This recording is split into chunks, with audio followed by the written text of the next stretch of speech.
everyone. Welcome to Crime in Court. This is episode 92 of the Canton cover up Commonwealth versus Karen Reed. We're going to be talking today about Karen Reed and the latest motions that have been filed, along with going over the motions hearing that just took place today. So, welcome. Let's settle in. Let's get started. All right, so the first thing that we're going to go over, we have a motion for this is the defendant's opposition to the motion for Janet Reed's telephone. I don't know if you can hear that. My dog is squealing in her sleep. There you go. All right, so Verizon, this is for the Verizon wireless records for Janet Reed. This is the defendant's opposition to that motion. All right, so now comes the defendant, Karen Reed, and respectfully requests that this honorable court deny the Commonwealth's Rule 17 motion for order directed to Verizon Wireless for Janet Reed's private cell phone information. The Commonwealth's request is a fishing expedition, an inappropriate attempt to invade Ms. Reed's privacy, and fails to meet the necessary lamb-prawn standard on its face. All plausibly relevant information that the Commonwealth would glean from the requested cellular records is redundant and duplicative of the information already contained in Ms. Reed's cellular, telephone, and Verizon records. They have her cell phone extraction, which they took the day that they found John. Remember, Michael Proctor came to Miss Reed's parents' house to illegally obtain her phone and her car. He did not get a warrant. He did not even get a search warrant until later to actually search the phone. He didn't get a warrant to seize it. That is kind of, important that you follow procedure. But, this is Michael Proctor we're talking about. So, all plausibly relevant information that the Commonwealth could glean is duplicative and, sorry, I read that, redundant. I'm redundant. Uh, of her records, which have been in the Commonwealth's, her records have been in the Commonwealth's possession since the start of this case. So they've had it, like I said, the day that Michael Proctor came to Ms. Reed's parents' home, which was the same day that they found John in the snow. So the 29th of January 2022, they've had her full cell phone extraction. Been in their possession. She hasn't changed it. She hasn't altered it in any way. She hasn't deleted things. Things haven't been missing. But yet here the Commonwealth is trying to argue that they deserve her phone for some reason. And you have to meet, as you're going to see, there are 4 criteria that you must meet in order to prove this Lampron standard. So let's keep reading. And we read through this in William Reed's, the opposition for William Reed's phone as well, because they requested that. So I believe that was my last video. We went through that opposition. So I'm sure this is going to be similar arguments, but maybe a little different as to the timelines of when Karen maybe spoke with her mom versus her father and things like that. So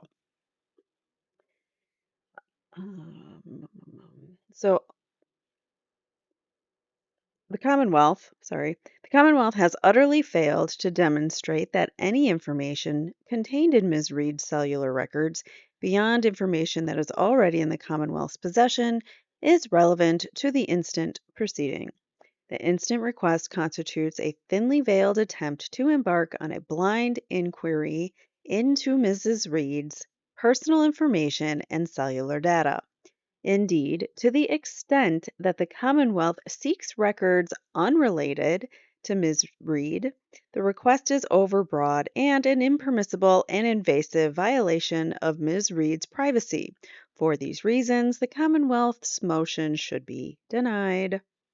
On November 15th, 2024, the Commonwealth filed a motion pursuant to Rule 17 requesting records from Verizon for inter alia, customer service or customer data, and personal information associated with Mrs. Reed's phone. So same thing that they did with Bill Reed's phone. Mrs. Reed is Ms. Reed's mother. Mrs. Reed was not present at C.F. McCarthy's The Waterfall Bar and Grill or 34 Fairview Road in Canton, Massachusetts on the days of January 28th or 29th.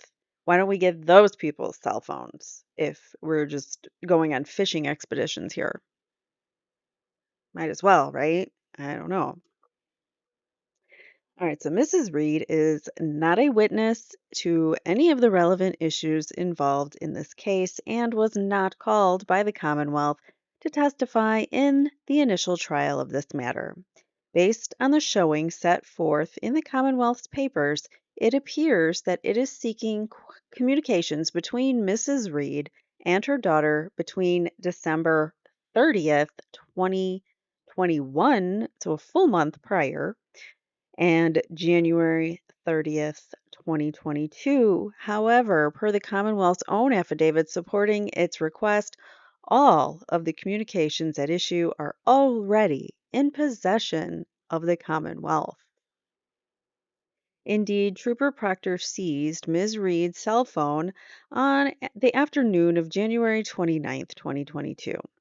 Ms. Reed's phone was subsequently searched by the Massachusetts State Police pursuant to a search warrant issued on February 2nd, 2022. The search warrant, okay, that's an exhibit, but we didn't get the exhibits here. All right, so thus the Commonwealth has in its possession a full extraction of Ms. Reed's cell phone. The extraction obtained from Ms. Reed's cell phone includes all calls between Ms. Reed and her mother on January 29th, 2022, and all calls exchanged between Ms. Reed and her mother for years preceding that date. Moreover, on December 7th, 2022, the Massachusetts State Police obtained Ms. Reed's personal cell phone records from Verizon pursuant to a search warrant for the period of 12 a.m. Eastern on January 29th, 2022 to approximately 7 a.m. Eastern on January 29th, 2022. So that's what I've talked about this before. So when you do a search warrant, you have to be very, very specific as to the date and time, and like you have to be very narrow in your request because otherwise it could become a fishing expedition. So for this reason, they chose 12 a.m. the night of the crime. So this is Ms. Reed's phone. They don't even have a month's worth. They have her cell phone records from January 29th, 12 a.m. to approximately 7 a.m. Eastern, January 29th. So for them to say, well, we only have this much of Karen's, but we want this much of all of her parents, that's ridiculous. You know what I'm saying? Like they're just asking for way too much if Judge Bev was ever going to well, this is Judge Bev we're talking about, but a normal judge wouldn't approve this because of the fact that it is way too broad and not narrowly tailored enough. All right, so thus the Commonwealth has in its possession the full extraction of her phone. Where was I? All calls exchanged between them for the preceding years. Moreover, on December 7th, 2022, the Massachusetts State Police obtained Ms. Reed's personal cell phone records from Verizon pursuant to a search warrant. So not only do they have her actual phone that they took a mirror of, they duplicate it, and then they work off of that data, and that's your extraction. So not only did they take her data from her actual cell phone, but they also got a search warrant for Verizon. So if there's anything missing, they would know because the data would be off. Because Verizon would be showing something that Karen may have deleted, which isn't the case because she didn't delete anything. So therefore, they're not missing anything. But for whatever reason, they're asking for this info. So let's see. What else do they say? All right. So the information that they were asking for from Reed's phone, Ms. Reed's phone, is subscriber records, specialized location records, call, text, data, detail records, time on tower and or sector, electronically stored records, and carrier key. And we get another footnote, search warrant is attached. Okay. There are no inconsistencies between the data extracted from Ms. Reed's cell phone and the data from Verizon carrier side call and text records. So, no discrepancies. Everything matches. It all equals the same. Yet here we are. I don't get it. They've got nothing. All right, so in other words, nothing from Ms. Reed's phone was deleted or altered in any way from the time electronic communications were made to the time that the state police collected the records. This is particularly noteworthy in this instance, given that the same cannot be said of other parties present at 34 Fairview Road on those days. So many of the people present had a lot of things deleted from their phones, mysterious butt dials, things of that nature. But whatever, let's go after poor Bill and Janet Reed's cell phone records, even though they are just innocent bystanders here. So, Ms. Reed's mother, Janet Reed, has never been called by the Commonwealth to testify as a witness in this case. Now, 3 years later, the Commonwealth seeks to invade Ms. Reed's privacy by obtaining all of her call records spanning an entire month. The Commonwealth seeks the following records from Ms. Reed and her cell phone provider. Number one, subscriber information associated with Ms. Reed's phone number. Number two, records for all call records and call detail records for the period of December 30th, 2021 through January 30th, 2022. Another footnote here where the Commonwealth claims they are interested only in call records between Mrs. Reed and her daughter. Its formal request features no such limitation in scope. So they didn't specify that. In support of this overbroad request, the Commonwealth makes several references to Ms. Reed's cell phone data, which is obtained via the aforementioned search warrants. The Commonwealth states that in the aftermath of Ms. Reed being unable to get in touch with Mr. O'Keefe in the early hours of January 29th, 2022, Ms. Reed made several phone calls, including to William and Janet Reed, her parents. Specifically in the affidavit supporting its request, the Commonwealth justifies its request for Ms. Reed's phone records based on its knowledge of the existence of relevant information contained in Ms. Reed's cell records, specifically phone calls between the defendant and phone number belonging to Janet Reed. As it explains in its own request for Mrs. Reed's information, the Commonwealth is already in possession of the necessary call records between Mrs. Reed and Ms. Reed, which sufficiently satisfies the object of this instant inquiry. So basically, you've got what you need. You don't need anything else. Goodbye. You don't need my client's parents' phone. What next? Like her her grades from 8th grade, graduation? Like what? Did she get a B in one of her classes? Oh no. I mean, seriously, what are we going to be looking at here? Why are we going back and trying to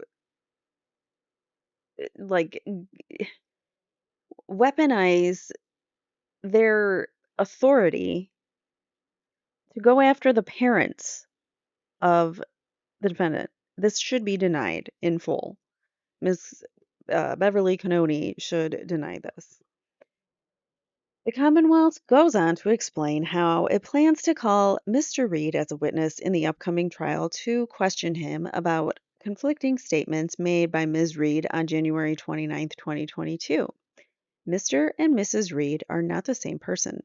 The Commonwealth's assertion that Mrs. Reed's cell records will somehow help them impeach Mr. Reed on the topic of whether he spoke with Ms. Reed is nonsensical. At best, the Commonwealth's request is an overbroad fishing expedition. At worst, it is an attempt to harass Ms. Reed and her family. In its Rule 17 motion, the Commonwealth states that Ms. Reed called her father at 6:32 a.m.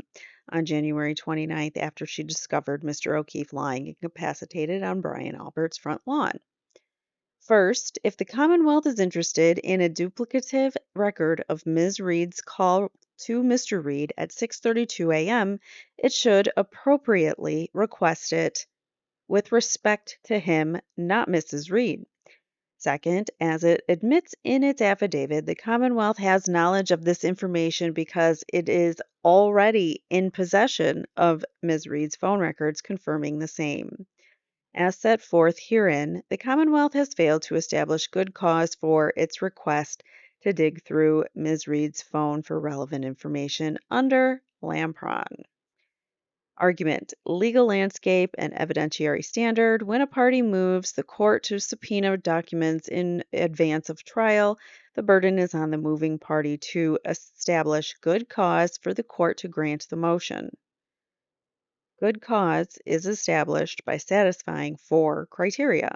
Number one, that the documents are evidentiary and relevant. Number two, that the documents are not otherwise procurable reasonably in advance of trial by exercise of due diligence. Number three, that the party cannot properly prepare for trial without such production and inspection in advance of trial, and that the failure to obtain such inspection may tend unreasonably to delay trial. And number four, that the application is made in good faith and is not intended as a general fishing expedition. The moving party bears the burden to set forth with particularity some factual basis indicating how the privileged words were likely to be relevant and material to an issue in the case. The record sought by the moving party must have a rational tendency to prove or disprove an issue in the case. The evidentiary standard of relevance applies. The moving party is required to make a factual showing that the documents sought are relevant and have evidentiary value, which none of these things were met by the uh, motion from the Commonwealth, by the way. They were just like, well, we need it because she talked to them, so we need it. Like, well, that's not really a reason. And they want to create a pattern. They want to look at patterns as to did she call them at 2 in the morning other times? And so what if she did or didn't? What does that prove? Nothing. So it's definitely a fishing expedition here. All right, so the moving party is required to make a factual showing that the documents sought are evidentiary in value.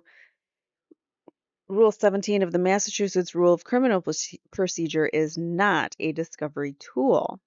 Rule 17 is reserved for evidentiary materials that are likely to be admissible at hearing or at trial and not invoked merely for the exploration of potential evidence. Potential relevance and conclusory statements regarding relevance are insufficient. So just saying, like, well, it could potentially be there. There could potentially be some kind of thing there that we're looking for. That's not a good argument. You have to have good showing as to why you believe something is there and what makes you believe that. You need kind of evidence to back up your claims there. So the movement's request must be accompanied by a supporting affidavit containing a factual showing that the above requirements are met. This requirement is mandatory, not permissive. The facts in the affidavit must be specific and in personal knowledge of counsel's sources.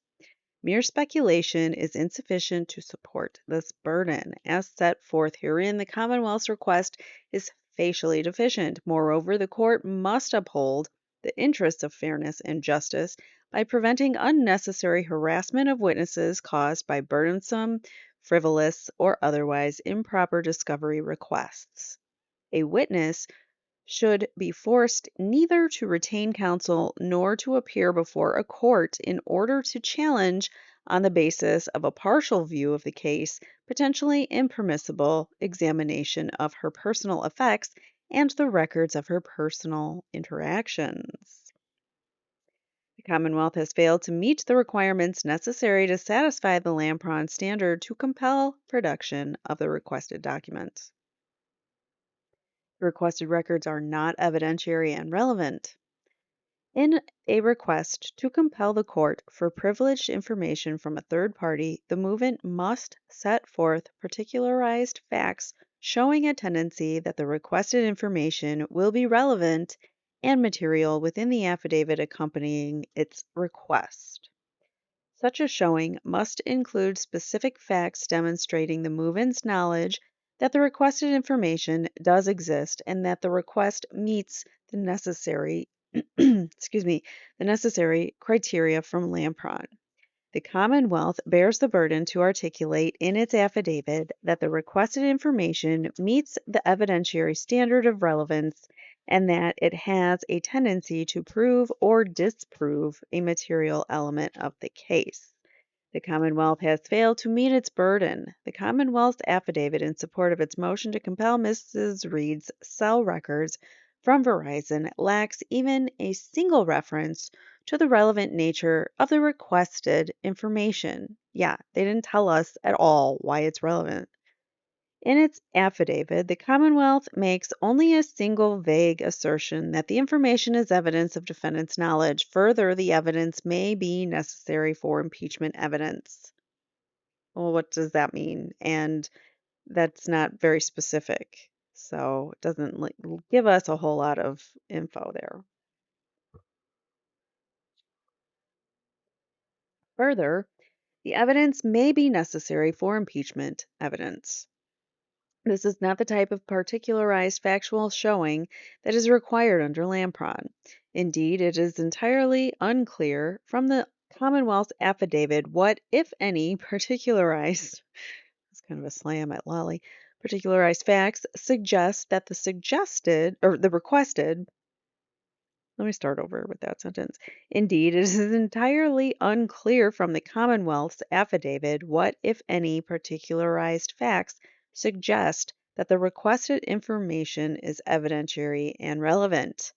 The Lampron requirements are conjunctive. If the movement fails to satisfy any one of the four requirements, the court must deny this motion. They need to meet all four requirements that we listed above, not just one or two. All right. So because the Commonwealth has failed to sufficiently articulate support for its request in its affidavit, it requests fails on its face and must be denied. So even if the court were to consider the facts set forth in the Commonwealth's motion in lieu of the affidavit, which it cannot do under Lampron, the Commonwealth has still failed to meet its burden here. The Commonwealth sets forth no facts whatsoever in support of its request for all subscriber information from Janet Reed from December 30th, 2021 through January 30th, 2022. The Commonwealth's suggestion that Ms. Reed's subscriber information will somehow expose conflicting statements made by Ms. Reed to her father, Mr. Reed, in the early hours of January 29th, 2022 makes no sense. The Commonwealth has similarly failed to show that all call records and call detail records from the period of December 30th, 2021 through January 30th, 2022 are evidentiary and relevant.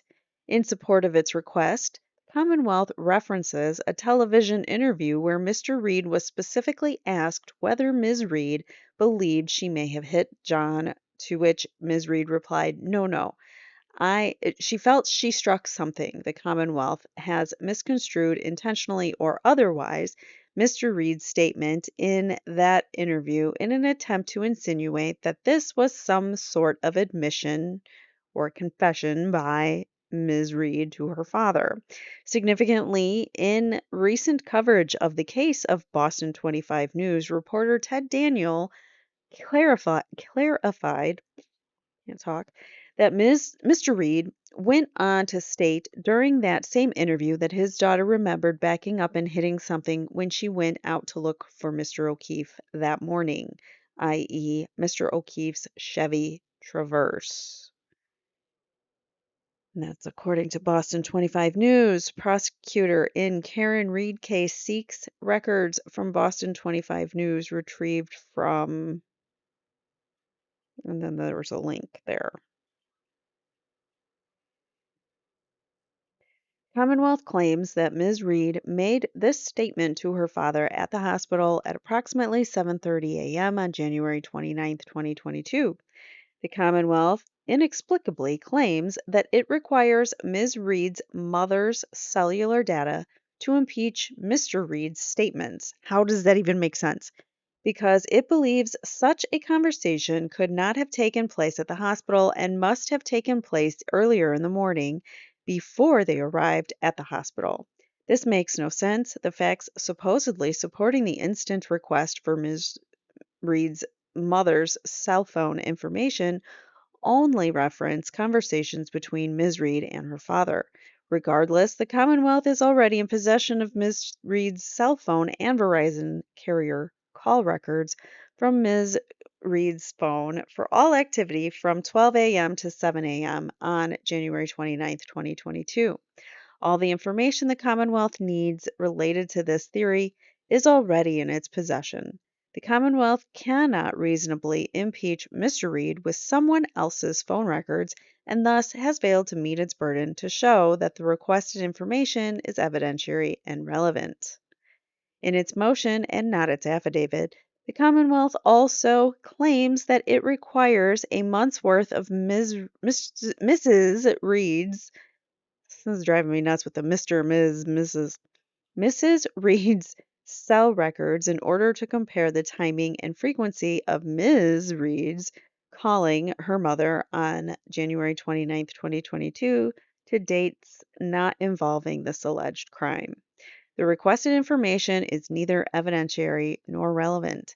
At trial, numerous witnesses testified that it would have been incredibly unusual for Mr. O'Keefe to leave his two adopted children home alone overnight. Here, even after Miss Reed texted O'Keefe that she was leaving the children home alone to return to her home in Medfield, he still did not come home. Comparing a mere 30 days of phone records to a single uniquely stressful and upsetting night simply has no rational tendency to prove or disprove an issue in the case. That's very well written. Just because something is or isn't there doesn't prove or disprove anything that's not even relevant. So it just, yeah, they're just totally fishing.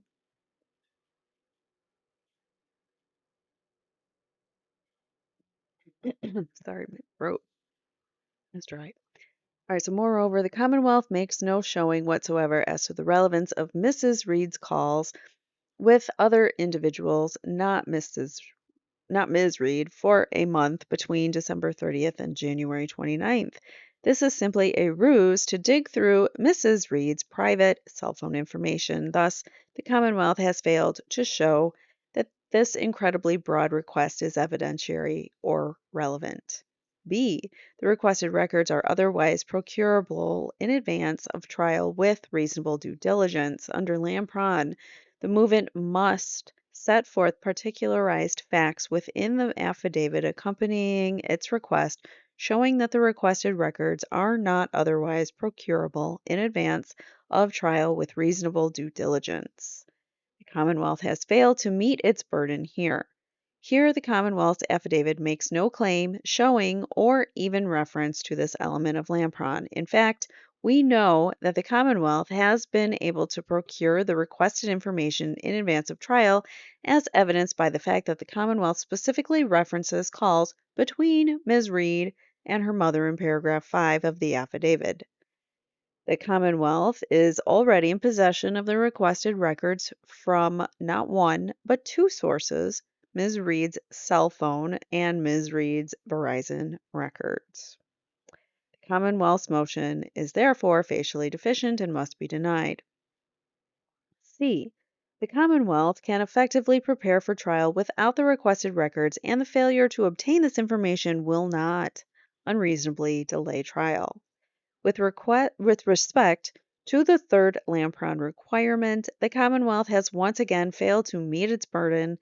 The Commonwealth's affidavit in support of this instant motion again fails to so much as reference the third element of Lampron, much less make a particularized factual showing sufficient to meet its burden to show that the Commonwealth cannot effectively prepare for trial without the requested records, and that the failure to obtain the information in advance of trial will unreasonably delay trial. Again, the Commonwealth's affidavit is therefore facially deficient and the instant motion must be denied. The Commonwealth cannot, in good faith, argue that its failure to obtain the requested records will unreasonably delay the trial because the Commonwealth is already in possession of the information it seeks from two different sources: the Cellbrite analysis of Ms. Reed's personal cell phone and Ms. Reed's Verizon records from January 29th. Any records of calls from Mrs. Reed and or her cell phone carrier will merely constitute a third copy of the communications between Mrs. Reed and her daughter on January 29th. The Commonwealth does not need this duplicative information in order to prepare for trial. As such, its request must be denied. The instant request is not made in good faith and is an inappropriate fishing expedition. The Commonwealth has failed to set forth particularized facts within the affidavit accompanying its request, showing that the requested information is not part of a fishing expedition and was requested in good faith. See Lampron, whatever. Paragraph 5 of the Commonwealth's affidavit counterintuitively claims that the Commonwealth's request is not a fishing expedition based on the Commonwealth's knowledge that Ms. Reed made calls to Mrs. Reed on January 29th, which it has already obtained from Ms. Reed's phone records. This paragraph, however, exposes that the Commonwealth's request is, in fact, a fishing expedition. Indeed, the Commonwealth is already in possession of the information it requests. All new information it could possibly glean from Ms. Reed's cell carrier records would, by definition, be unrelated to Ms. Reed. The only plausible conclusion from the Commonwealth's request is that the government intends to snoop through Mrs. Reed's private cell phone information in search of different information which is not specified in the affidavit. Here the Commonwealth's request is not made in good faith, is not narrowly construed, and appears to be a fishing expedition to sift through Mrs. Reed's cell phone records for potential evidence unrelated to uh, communications with her communications with Ms. Reed. This court has repeatedly emphasized over the course of these proceedings that Rule 17 is not a discovery tool. There have been many times that the defense filed Motion 17 or Rule 17 discovery motions for things that they wanted, like Brian Albert, Brian Higgins' cell phones, Jen McCabe's cell phones. They were denied by Judge Bev. That was later overturned eventually, but what do you know? The day before they get their letter to preserve, um, both of them just happened to dispose of their cell phones. What a shame. That's such a weird coincidence, right? Anyways, yeah, so in those motions that the defense was asking for things, they were constantly denied in pretrial hearings.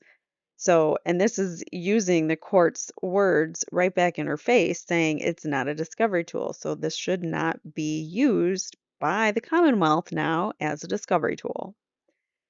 Rule 17 is not invoked merely for the exploration of potential evidence. The duplicative nature of the records sought exposes the Commonwealth's true intentions.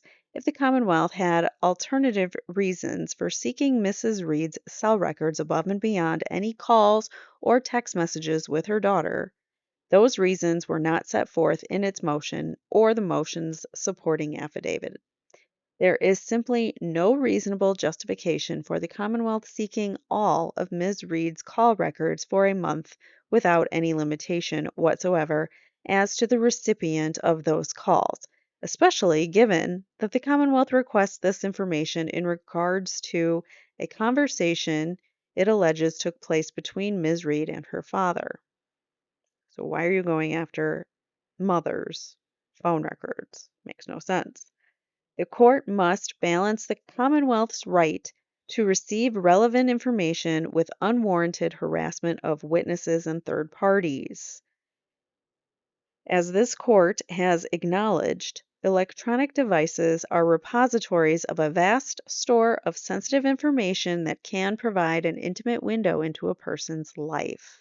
So you want to respect that and give them their privacy. And when you do a discovery motion, you want to be as narrowly tailored as possible so that you are not invading one's privacy. An individual, therefore, has a compelling privacy interest in the contents of his or her electronic devices, given that the Commonwealth has not shown that the information contained within Mrs. Reed's cell records is relevant in any way, including the information that is already in the Commonwealth's possession. The scale tips heavily in favor of Mrs. Reed's privacy interest. Finally, with respect to the requested time period, the Commonwealth's request is overbroad. In its request for all call records from December 30th through January 30th, the Commonwealth claims that this limited request is made to best protect Janet Reed's privacy rights. And I'm laughing because it's not limited at all. That's a whole month's worth of call data. It's ridiculous. The Commonwealth's request is not narrowly tailored at all. The instant request appears to be a blatant attempt to fish for salacious information unknown to the Commonwealth, impermissibly seek discovery, violate Ms. Reed's privacy, and intimidate the Reed family. And then, for all those reasons, it should be denied. Deny that motion. All right, another motion that we um, just recently got was a motion for admission pro hoc vice of Robert Alessi. David R. Yannetti of the law firm Yannetti Criminal Defense Law Firm and a member in good standing of the Massachusetts Bar hereby moves to admit pro hoc vice Robert Alessi so that he may associate in as counsel of record for the defendant in the above captured matter on the following grounds. Dexter, sit down, please. You're being noisy. All right. So most of the times I'm like muting myself and telling him to be quiet. Hold on 1 second. All right. He's laying down. So a pro hoc vice is basically like I am vouching for this guy. This guy, Robert Alessi, is an attorney. He works out of New York, so he is not local. Obviously, he does, he's not licensed in Massachusetts. So, in order to represent Karen, he needs a sponsor. Basically, it's like a sponsor. So, David Yannetti says, I'll admit him pro hoc vice. He's sponsoring him. So here's all of his information. He is admitted to practice law in the state of New York, and his membership is in good standing. Defendant Karen Reed has requested that Mr. Alessi be associated in as counsel of record in the above captioned matter. Good cause exists to grant this motion because Mr. Alessi has specialized skills and knowledge in representing defendants in matters of this nature. Should the court grant this motion, I will act as co-counsel during the pendency of this matter. In conjunction with this motion, Mr. Alessi has paid the Board of Bar Overseers registration fees of $355 as required by Supreme Judicial Court Rule 315. Attached here too is the registration statement for Attorney Alessi. We don't have that. Therefore, there's good cause shown. David R. Unetti respectfully requests that this motion be granted. She did grant the motion, so spoiler alert, Bev does grant this motion. However, she's going to make Unetti sweat a little bit before she does, because we'll see. We'll see in the hearing, which we're going to play. We're going to. The last announcement I want to make before we get to the hearing is Joshua Levy. Might know his name. Josh Levy has been like the intermediary district attorney or AG, sorry, the U.S. attorney for Massachusetts. Well, he's official now. So Josh S. Levy was appointed as U.S. attorney for the District of Massachusetts on November 25th, 2024. Joshua S. Levy is the United States Attorney for the District of Massachusetts. Mr. Levy was appointed to the position of U.S. Attorney by Attorney General Merrick B. Garland on November 25th, 2024, after serving as acting U.S. Attorney since May 2023. President Biden nominated Mr. Levy to serve as permanent U.S. Attorney in October 2023, and that nomination is pending Senate confirmation. As U.S. Attorney, Mr. Levy supervises approximately 120 federal prosecutors in the office's criminal and civil divisions. Mr. Levy previously served as first assistant U.S. Attorney since his appointment in January 2022. So he is now officially the U.S. Attorney for the District of Massachusetts, meaning he is going to continue to go after the corruption. He is the one that went after Matthew Farwell in the Sandra Birchmore case. So I have confidence that he is going to continue to go after other bad players in that case, in the Sandra Birchmore case, perhaps the Karen Reed case as well, and maybe some other cases around there, like maybe, I don't know, Justin Root and some others to name a few. All right, so let's hop on over. Let me change screens here and get us to the hearing that took place today, 11/26/2024, and I think the volume should be good. So we're just going to start out. So basically, they're all those motions that we just read through and more. They're going to talk about them, and in addition to the Morrissey email motion, where they requested Morrissey's personal emails because he was talking to judges and people that he shouldn't have been.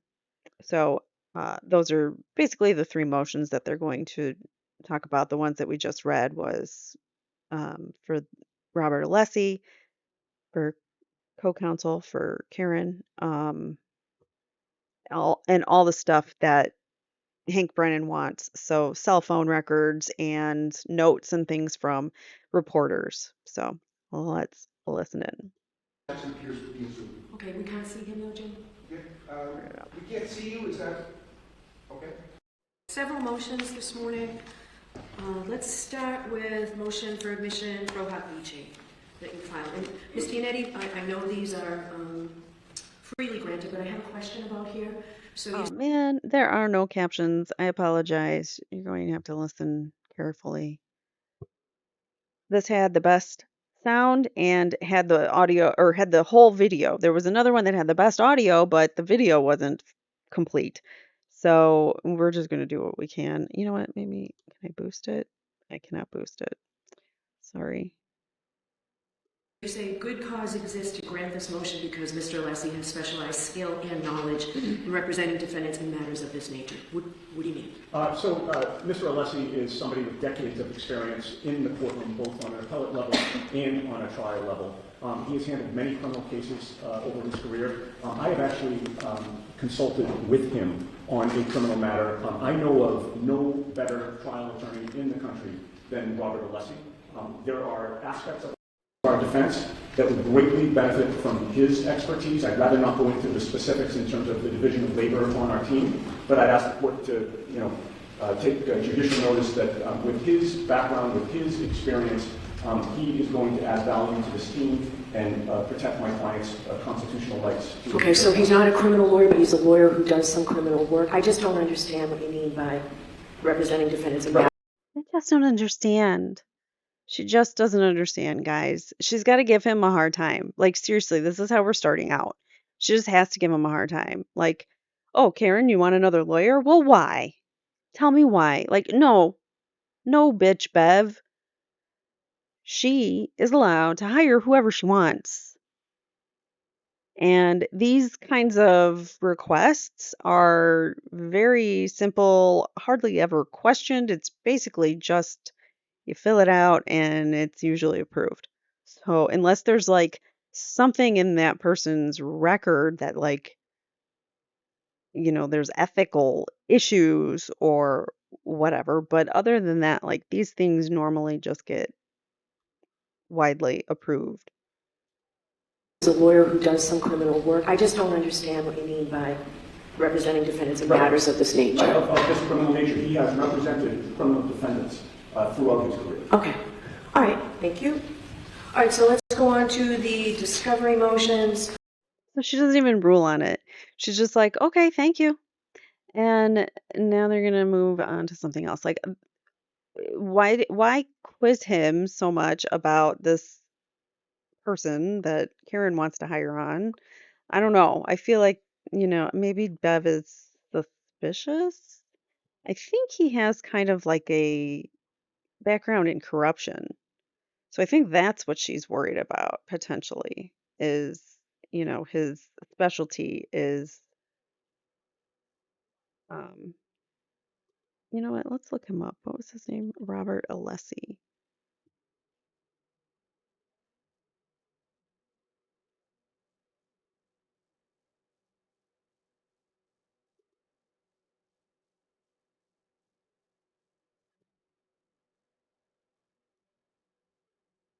All right. Here's Robert Alessi.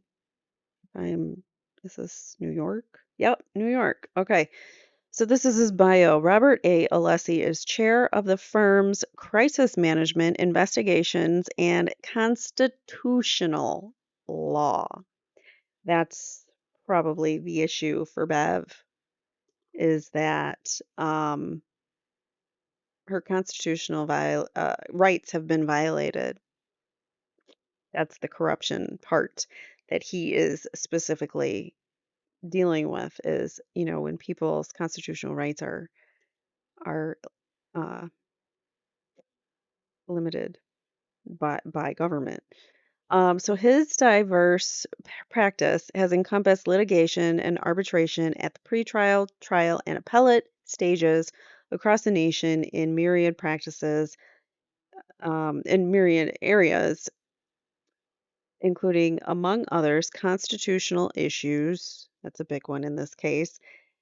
Securities, fraud class actions, derivative lawsuits, proxy contests, insurance and insurance brokerage, including errors and omissions, claims, employment restrictive covenants, defamation, contract disputes, and business torts.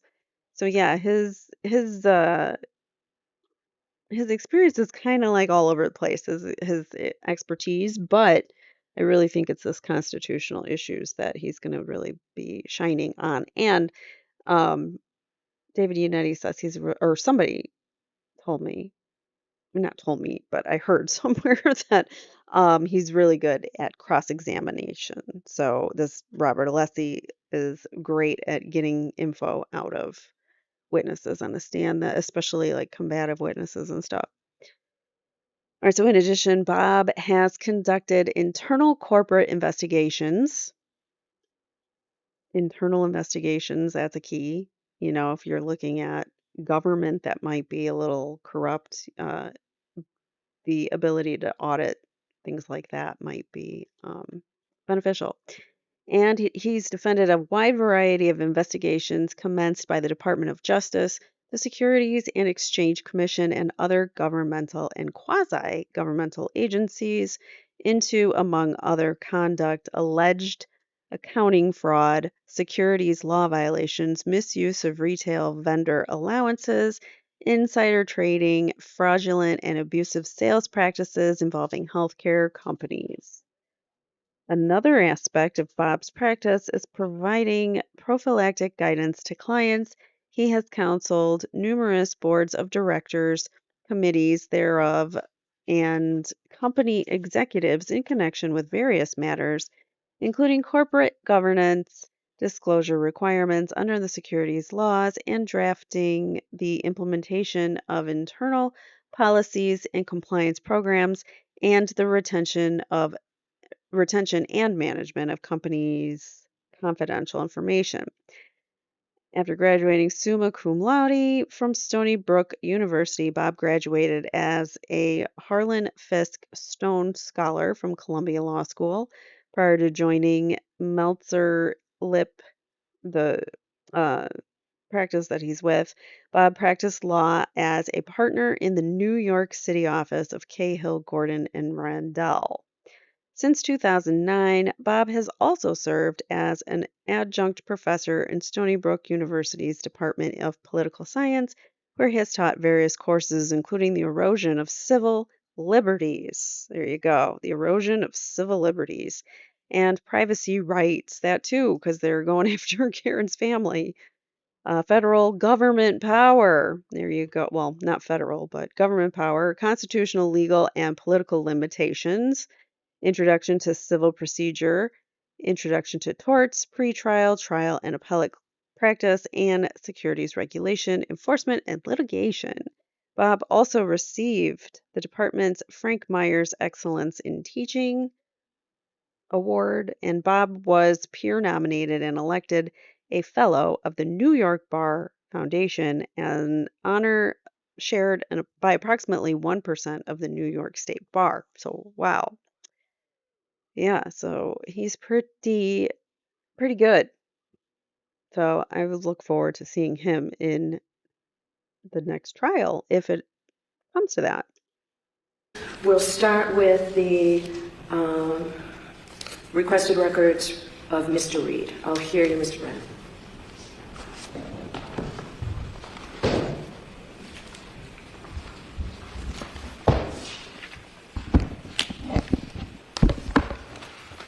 Could he make more noise going up to the podium? The Commonwealth has filed a Rule 17 motion to obtain phone records from William Reed for a 24-hour period. Secondly, the Commonwealth in that motion is looking for records regarding call logs for a 30-day period for William Reed. Although a different motion similarly, the Commonwealth has filed motions simply for the call log for 30 days for Janet Reed. The Commonwealth has a burden with two of these charges, one being second-degree murder, to show the element of knowledge. It is the government's burden to show that Miss Reed knew she struck John O'Keefe. Second-degree murder, as the court is aware, is a person committing an intentional act with a strong, plain likelihood of death. In the second-degree murder charge, there are a number of different theories that a Commonwealth can progress. It could be an intention to hit somebody, or it could be that somebody intentionally drove, struck somebody, left them behind, and didn't render aid knowing that there's a strong potential likelihood of death. When Miss Reed knew that she struck John O'Keefe is a critical issue in this case. Simply because the government has significant evidence outside of phone records to support and to convince that Miss Reed knew she hit John O'Keefe when she did, the government's entitled to the full value of their proof. The records for 30 days begin with that aspect of William Reed's records. Miss Reed calls her father and her mother a little after 1 o'clock on the night she struck and killed John O'Keefe. She calls both of them, and those calls were unanswered, according to the phone records. The inference that a 40-something-year-old woman is calling her parents at 1:30 in the morning after this tumultuous event, the inference is strong evidence that Miss Reed knew she had done something terrible. She knew she had struck John O'Keefe, and she knew that she had left him behind. Because she calls her mom at like 1:30 in the morning. That means that's guilt knowledge? What? That makes no sense. That is not a logical inference to make.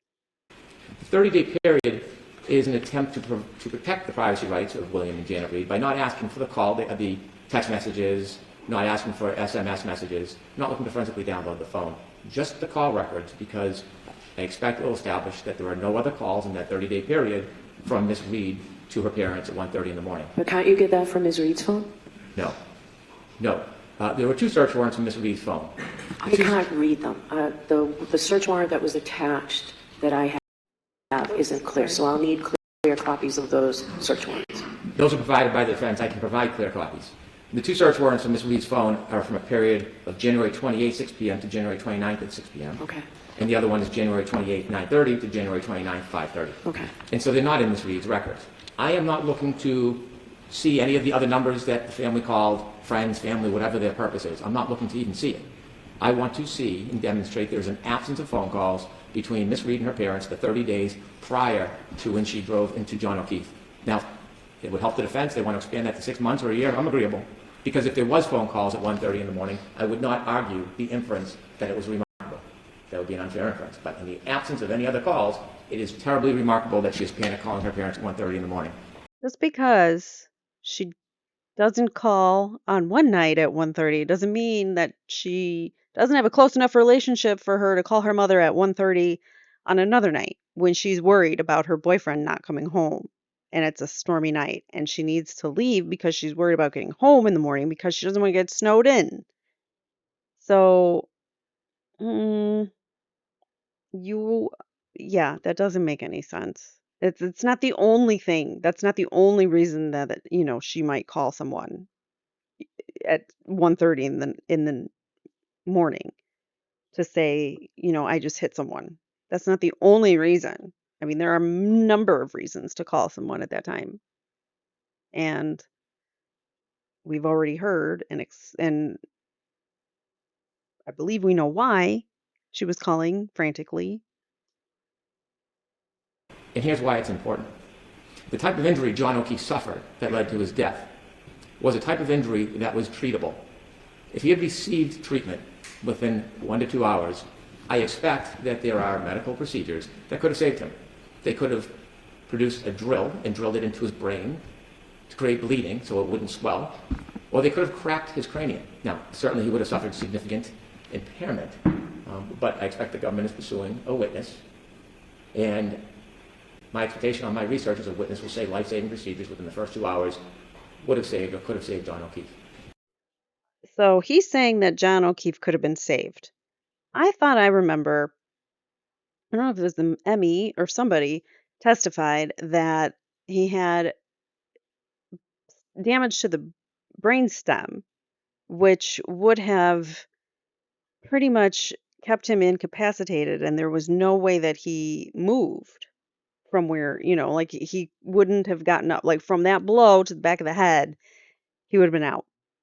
So either that happened right there in a soft snow from twirling and projecting around, doing his pirouette like Trooper Paul said after his arm got struck by a car. That's how he supposedly hit his head, was on the ground, which wouldn't have done the damage that even the biomechanical engineers told us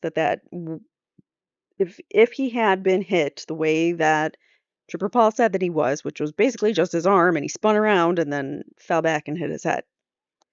Even if that were true, the injury to the back of his head wouldn't have been that fatal. Um, whereas we know, and I believe it was the Emmy that said that he wouldn't have been moving. He wouldn't have gotten up. from after that hit. So, I believe to be true. I believe he did not get back up. Um, but I don't believe that he was where it happened was in the place where he was found. And so if Miss Reed knew within the first 2 hours that she hit him and that medical procedures could have saved his life, then this is relevant material to show her knowledge that something dramatic had happened. And that's why I want the 30 days. Only phone calls with her mother and father. Nothing else am I interested in. The second part is the 24-hour period with William Reed. The 24-hour phone records will show Mr. Reed's phone calls throughout that evening or that morning. And it's important because Mr. Reed had an opportunity to speak publicly, and he did so on Fox 25, which is the subject of another motion. And when he speaks to Fox 25, he gives what I see as an implied admission that his daughter told him that she had hit something. I think there's more to that story that will be explored at trial. The time of the phone calls to Ms. Reed are important. They're reflected in her phone records in the morning that she speaks to her father while she's still in the back of a police car before she's brought to the hospital. In that discussion with Fox 25, the quote is, in your first discussions, my motion leaves off the S in discussion, but it's in the first discussions, what did she tell you? Mr. Reed asserts that she tells him about this implied confession at the hospital, which is after the actual first. Did you see that? Mr. Reed just shook his head while he said that. Watch that again. The S in discussion, but it's in the first discussions, what did she tell you? Mr. Reed asserts that she tells him about this implied confession at the hospital, which is after the actual first conversation. And so it'll be important to be able to confront Mr. Reed, if necessary, with his own phone records. He can denounce or deny his daughter's phone records. He doesn't have to accept them as true. Also, in that first 24-hour period, it is important for the government to establish that Mr. Reed and only Mr. Reed controlled the phone. In the absence of a stipulation, this is proof that may be necessary at trial if Mr. Reed takes the position that other people had access to his phone. That first conversation where she admits that she struck something, i.e. Mr. O'Keefe, is critical to the government's case. And so we cannot rely just on Ms. Reed's phone for a couple of reasons. Number one, phone records often show different communications. Sometimes calls or hang-ups don't register on a phone, and so they could be different. Secondly, I've learned that Ms. Reed's phone was sent to a taint team, and the Commonwealth does not and should not know what, if anything, was redacted from Ms. Reed's records. The idea of sending it to a taint team, I surmise, is that something was viewed that determined that it should go to a taint team, or perhaps the defense raised the issue. I don't have the benefit of the history. But what I do know is we cannot say that the records from Ms. Reed are a full accounting of her records, and so that Mr. Reed's records stand separately from Ms. Reed's records. Those are the two different types of records I am requesting from William Reed. I've been careful to make it limited. I'm not looking to see their physical phone. I'm not looking for a forensic download. After the first day of Mr. Reed's records, all I am looking for is call subscriber information and phone registers. I note the defense point of collateral information. I don't even want to see it. I just want to see if there's communication between Ms. Reed and her parents, so that if we present that inference, it is a sound inference, it is a fair inference, and it is a solid inference. And that's my argument regarding the phone records of Mr. Reed. All right, who's arguing this for the defense? Thank you, Your Honor.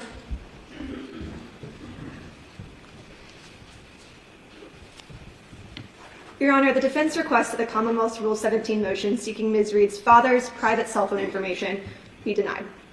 The Commonwealth is seeking 3 categories of information for Mr. Reed's cell phone: his private subscriber information, all call records, call detail records, SMS, MMS, and all data use records from January 29th and January 30th, 2022.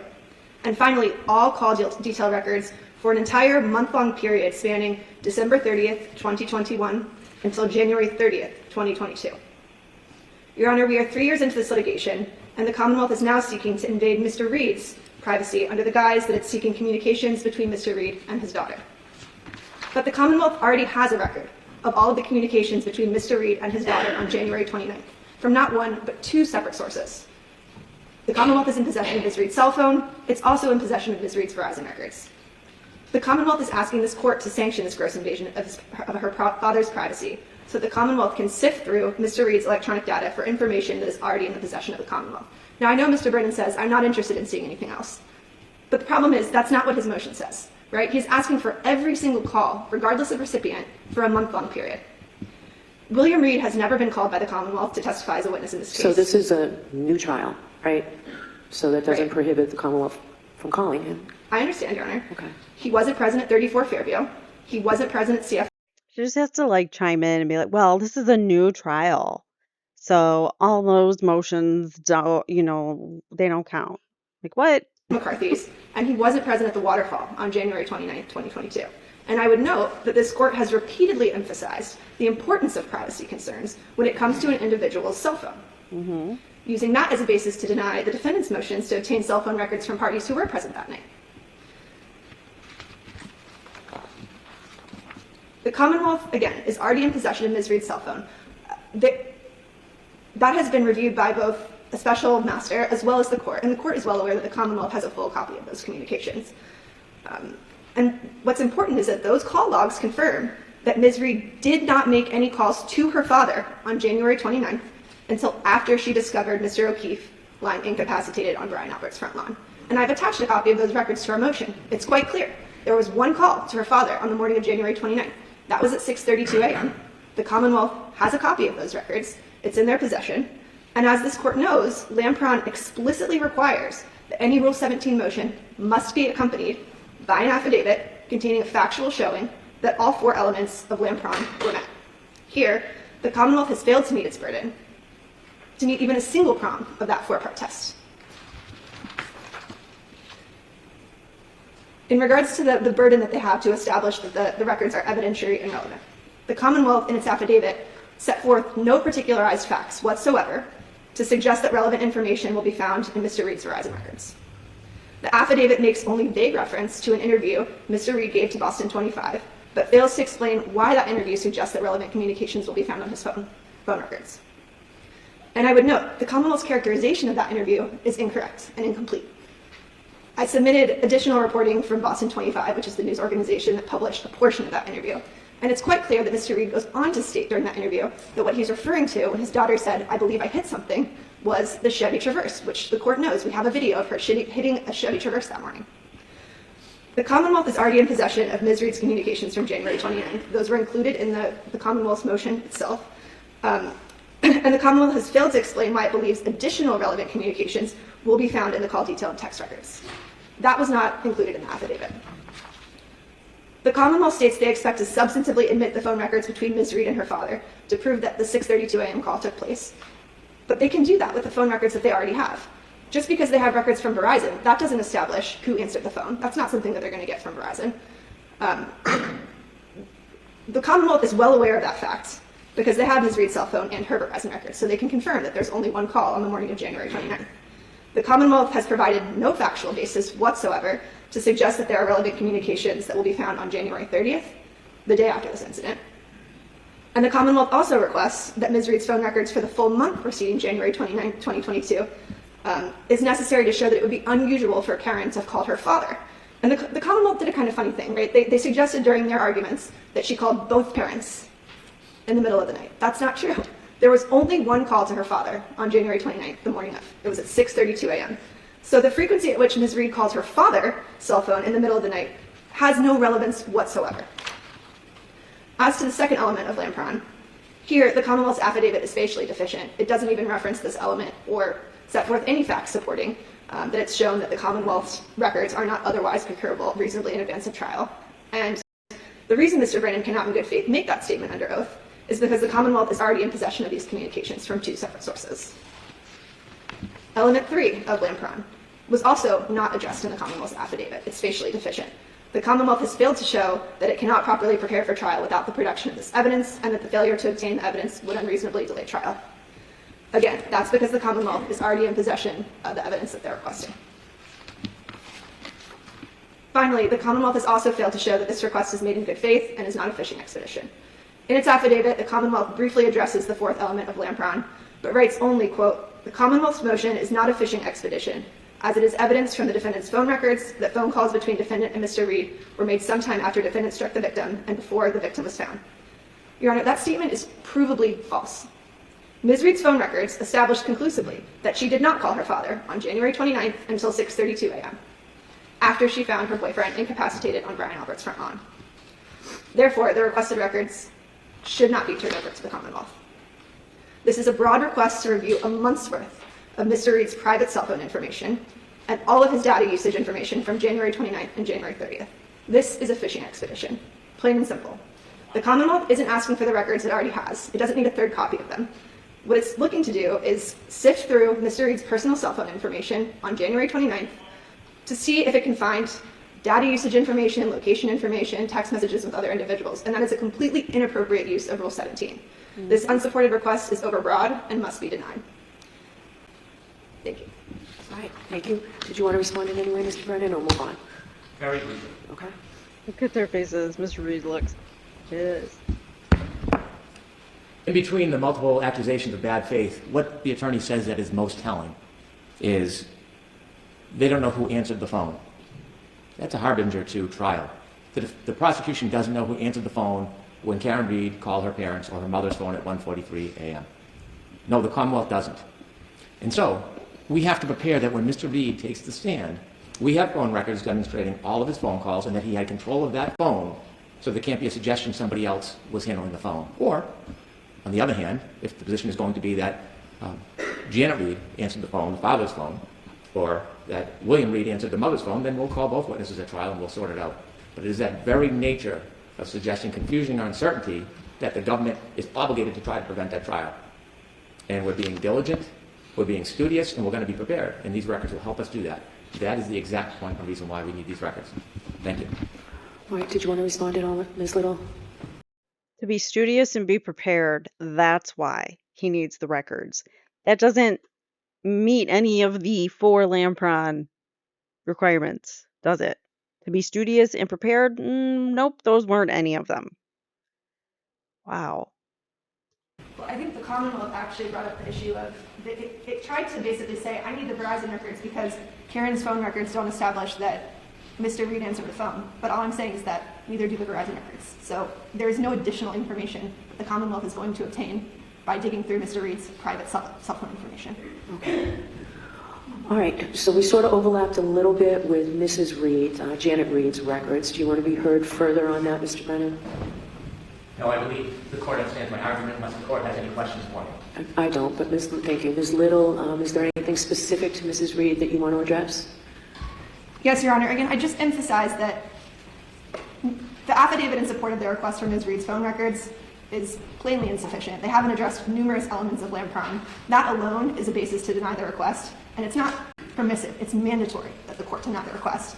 Lampron is very clear. Mandatory. If you don't meet a factual showing in the affidavit in support of your Rule 17 motion, then the motion must be denied. 3 of the elements were not even addressed in that motion. So on that basis, we request that the court deny the motion. Okay, thank you. There you go. All right, so we will move along now. Both of those are under advisement. We'll move along now to it's paper number. Under advisement means she's just going to take it, look at it later. She'll rule on it later from her behind closed doors. We won't see her rule on it, but it'll come out and we'll see it. 405, Commonwealth's renewed motion for all audio recordings, notes, emails, text messages, voicemails, and the possession of Gretchen Voss and or Metro Corp. I do have an opposition that I received this morning and an affidavit from Robert Birch, attorney Robert Birch, who I think is present in court. So, Jim, did he file an appearance too? He has previously not over here. And we'll use that in this case as well. All right, so Ms. Little, you did not intend to argue that, right? No, Your Honor. Okay, so Mr. Brennan, I'll hear you, and then Mr. Birch, I'll hear you.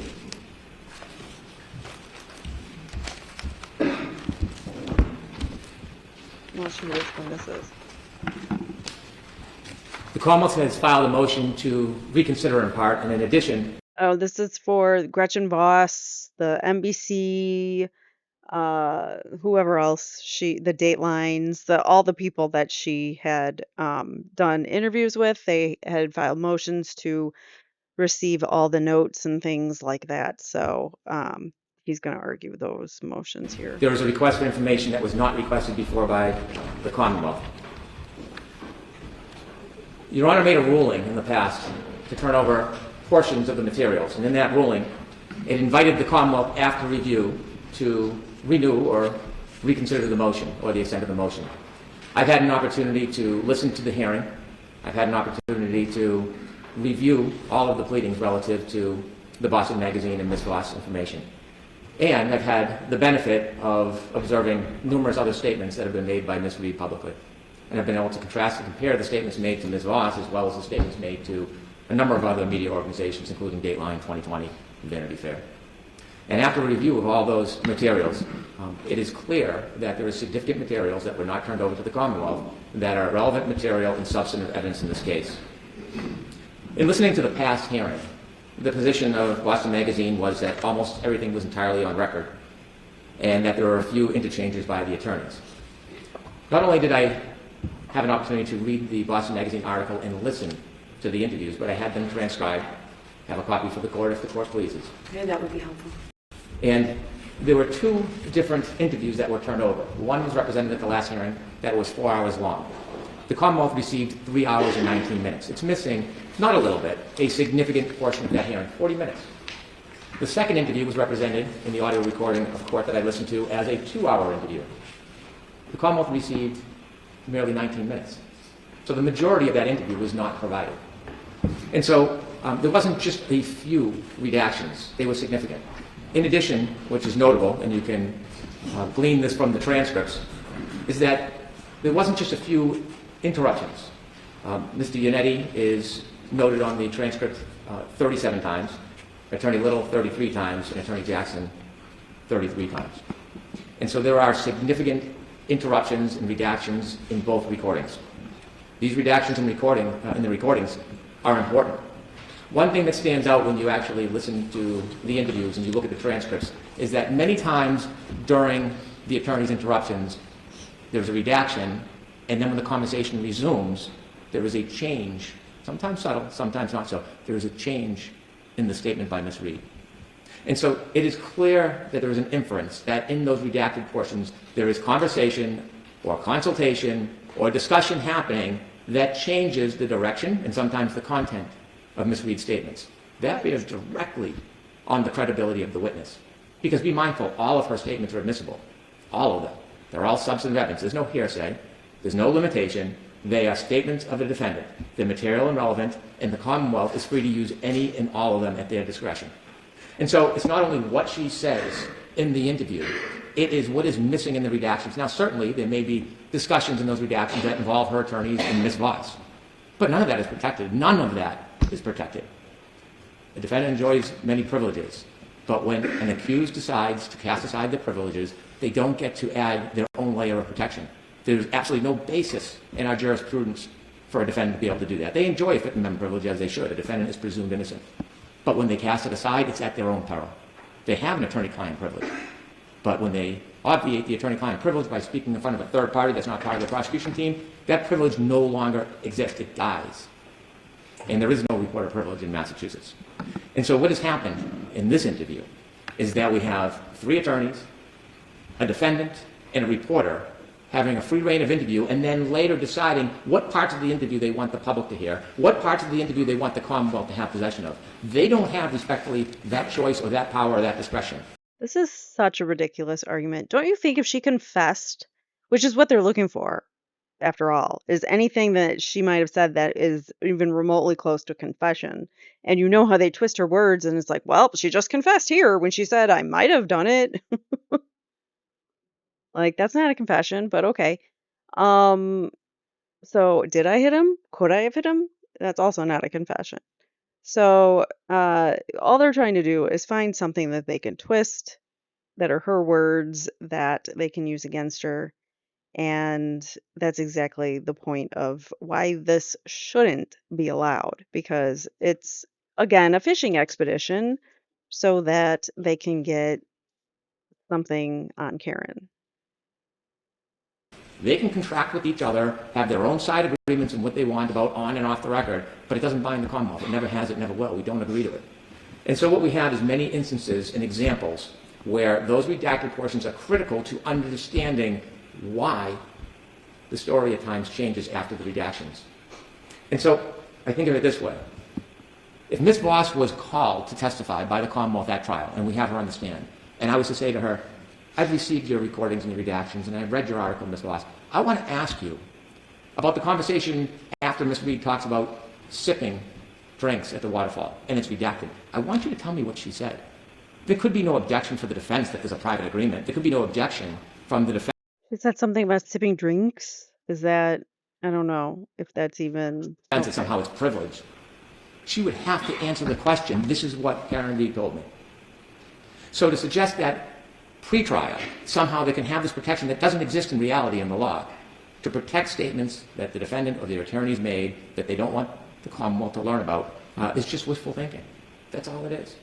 And, I'm not oblivious to the fact that there are a number of statements that are made that are redacted to Ms. Voss where the defense attorneys are present in the room. There is no attorney-client privilege at that point. There's none. Arguably, all three of the attorneys are witnesses as well. Now, the Commonwealth is not heavy-handed. The Commonwealth does not want to disrupt the defense team. The Commonwealth does not want to delay this trial. The Commonwealth does not want to put an attorney in an uncomfortable position. But they're all witnesses to a substantive statement. Many of them admissions of guilt, contradictions, all of them, in the most respectful way to pursue those. The strongest way, the fairest way to pursue those, with moderation, is to get them from Emily Voss in the interview that exists. Now, in the pleadings, I received the response this morning. I didn't get to read the entire thing. I have no objection to it. But I did listen to the hearing. And it strikes me that the argument of the newspaper company was primarily based on two propositions. Number one, Commonwealth versus Doe, promulgation. Those cases, when you read them, deal with confidential informants. Not confidential information or what someone wants to be confidential. It's not even confidential. She said it. There's a difference, and Your Honor pointed out in that hearing. Could you give me a case that talks about confidential information as it does confidential informants? And respectfully, there was no case to be produced because there is none. The cases are dissimilar because they deal with trying to get to a confidential source that may expose a source that may not be used at trial anyways because it's based on hearsay or there's no factual basis for it. This is not a confidential informant. The defense chose a strategy, a very strategic strategy, to sell their story and disseminate to the public, potential jury pool, in a way they thought best fit their needs. And they've done this continually. And although an attorney cannot produce evidence to the public or encourage it, it violates the rules of professional responsibility. They cannot have a statement that is meant to reach a potential jury. A defendant can. The Commonwealth does not resent that Ms. Reed has made statements to all of these different outlets. She's entitled to. She's presumed innocent. She can make all the statements she wants. But when she does, there is a consequence for that. And they now bear the consequence of these statements that have been made. And so, since it is not a confidential informant, it's a very public, identified person, it's Ms. Reed herself, the argument of Doe and promulgation has no merit. I know Your Honor was troubled by the affidavit of Ms. Voss and that she was afraid for her safety. And from a personal level, I empathize. In this case, firsthand, I've never seen anything like this, where witnesses have to fear walking out of their car. It's repugnant. It undermines the fabric of the judicial system. But Ms. Voss isn't alone, and I have empathy for her. Almost every witness, civilian witness for the Commonwealth, has sustained similar or far more egregious abuses. It is awful to think the level of harassment and intimidation that someone must suffer because they're simply a witness in a case. And my empathy is to Ms. Voss, but to every other witness in this case, she is in no different position. It does not impede the progress of the Commonwealth. It does not impede the fact-finding mission. It's unfair. It shouldn't happen. Something should happen as a result, but it has no bearing on the analysis in this case. It just doesn't. And so there is a ton of conversation that has been redacted arbitrarily by parties that want to use what's in their best interest, but cover up what doesn't help them. The Commonwealth is entitled to it, and we're seeking it and we want it. We want all the redactions in the first and second interview. Over 75% of the second interview is redacted. We want the notes from the third interview. Ms. Voss is a witness. She wasn't at the scene. She didn't see Ms. Reed drive into John O'Keefe and leave him in the snow, but she's a witness to substantive statements, her statements, admissions, confessions. And those notes evidence the statements of Ms. Reed. They're clearly discoverable. In the email or text message and phone call, again, statements of the defendant. Ms. Voss, reporter or not, is a witness in this case to some of the most crucial damning evidence in this case. We're entitled to it, and we take no exception for it. Thank you. All right, thank you. Mr. Birch. Thank you, Your Honor. Robert Birch for Metro Court and Gretchen Voss. This been is here an before, attorney Your Honor, for, remarkably. sorry, this is an attorney for Gretchen Voss and Boston Globe. Is that what he said? Where she, I believe she works, Boston Globe. Um, so yeah, they're trying to protect the reporter's notes and things like that. There is no reporter privilege to protect their sources or anything like that in Massachusetts. So unfortunately, they can't, you know, say anything like that or do anything to protect their sources here. So it's totally in Judge Bev's hands whether she's going to grant it or not. Similar motion. And Your Honor, at that time, made a Solomonic decision and said that 2 audio tapes, minus attorney dialogue and off-the-record comments, would have to be produced. And the one-on-one off-the-record interview between Gretchen Voss and Ms. Reed did not have to be produced. And the Commonwealth has simply made no persuasive showing as to why the decision should be any different now. The Commonwealth makes much of the fact that there are heavy redactions on the shorter of the 2 taped interviews. They refer to it as a 2-hour interview. Actually, it was a 1-hour interview according to the affidavit of Gretchen Voss, which had been submitted with our original opposition to the first motion. So it wasn't quite as lopsided as counsel is intimating. But in any event, the reason for the redactions is that the Commonwealth made a point in its original motion that it was not seeking anything but the defendant's statements, that it did not want colloquy of attorneys. It did not seek what the attorneys were saying. And it said that over and over in its original motion. Now it's suddenly changing the rules and says, oops, we've decided we want those after all. Didn't I leave that open for them, though? Didn't I leave that open for them to come back, even at the first trial, to come back and request it upon review of the first? I'm sorry, I didn't quite. I left that open for the Commonwealth to come back the first time even, right? The first trial. And we have here now a new trial. We have different attorneys presumed with today's motion on both sides. So why are we focusing on what they requested first and what's different than now? Well, Your Honor, I think the burden on the press is, it's still the prosecution seeking information from the press. They got a certain amount of it. They're now asking for more of it. And the question is, why do they need that more? They had made a determination at one time that in order to be fully prepared for trial, they only needed a certain amount. They only did not need attorney's colloquy. And now they're saying the attorney's colloquy is central to what they need. They can't have it both ways. Okay, go ahead. The change of subject from one before and after a colloquy, he says, bears on the credibility of the defendant. But if the defendant contradicts herself in the course of an interview with Gretchen Voss, I fail to see how that has the impact of serving as grist for impeachment at trial. And one has to wonder whether this motion is really an effort to keep Ms. Voss off the stand and off from reporting, because she, in fact, has suffered, as Your Honor noted at the earlier hearing, from harassment. And Your Honor noted in your order that the disclosure of the material sought would require her to divulge information that will hinder her ability as a journalist to assure sources that she will keep certain information confidential. That's what she averred. And her affidavit also details the harassment she's endured since the publication of her article and her fear that if compelled to turn over the requested material, in particular the handwritten notes of the off-the-record interview, she'll be exposing herself to further harassment and endangering the safety of herself and her family. And Your Honor wrote, given the extraordinary public attention and scrutiny given to this case, and her fears for her own safety and that of her family are no doubt warranted. And in light of the concerns set forth in her affidavit, the court concludes that the asserted damage to the free flow of information is more than speculative or theoretical. You said it was a close call, but given making the division what I call the Solomonic division of providing some and limiting others seem to make sense. So what are they seeking now that they didn't have before? Well, in addition to seeking the redacted portions of the interviews, which Metro Corporation's counsel undertook at time and expense to redact them to accord with what the subpoena as approved, what the subpoena as issued had asked for.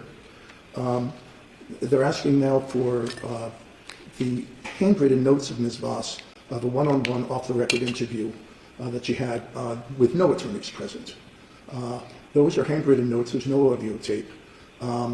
They are partial notes. They are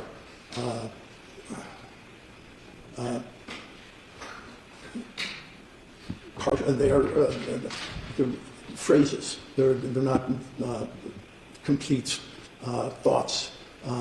They're more jog memory sorts of telegraphic mentions. So it seems likely that if required to turn over these notes, which essentially represent the work product of the journalist and her personality as expressed in her, what she takes from the interview, if forced to produce that, it's very likely the next step is that the Commonwealth is going to want to depose her or call her a trial in order to explain those notes and interpret them. And that's going to take us down yet one more rabbit hole in this case, that this already had so many. It would also have the effect, maybe the calculated effect, of preventing Ms. Voss from covering the trial, because if she is called as a witness, she is not permitted to sit in the courtroom for the proceedings. So she did attend the last trial, right? She did, because on a she was daily not on the basis. witness list. Right, on a daily basis. I believe so, yes. Okay. Every day? Yes. Okay, thank you. And that was Ms. Voss who just responded to you? I'm sorry. That was Ms. Voss who just responded to you, yes, correct? Yes. Okay, thank you. And finally, the Commonwealth asks for the first time, for texts between Ms. Reed and Ms. Voss. And we do have texts.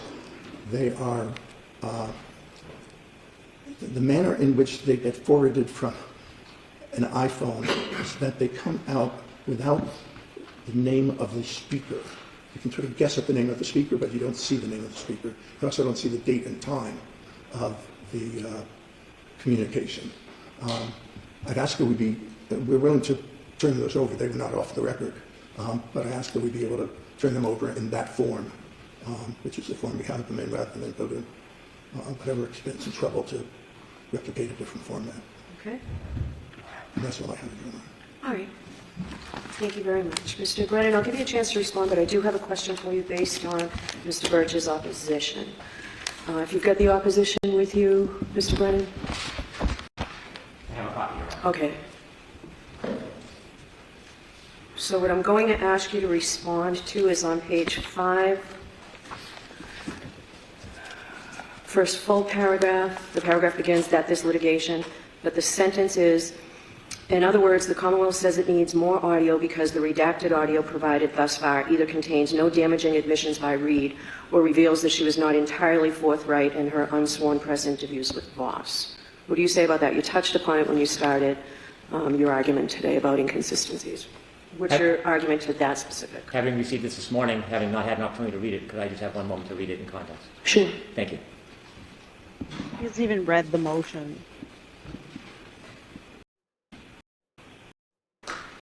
Ideas, the way I interpret it.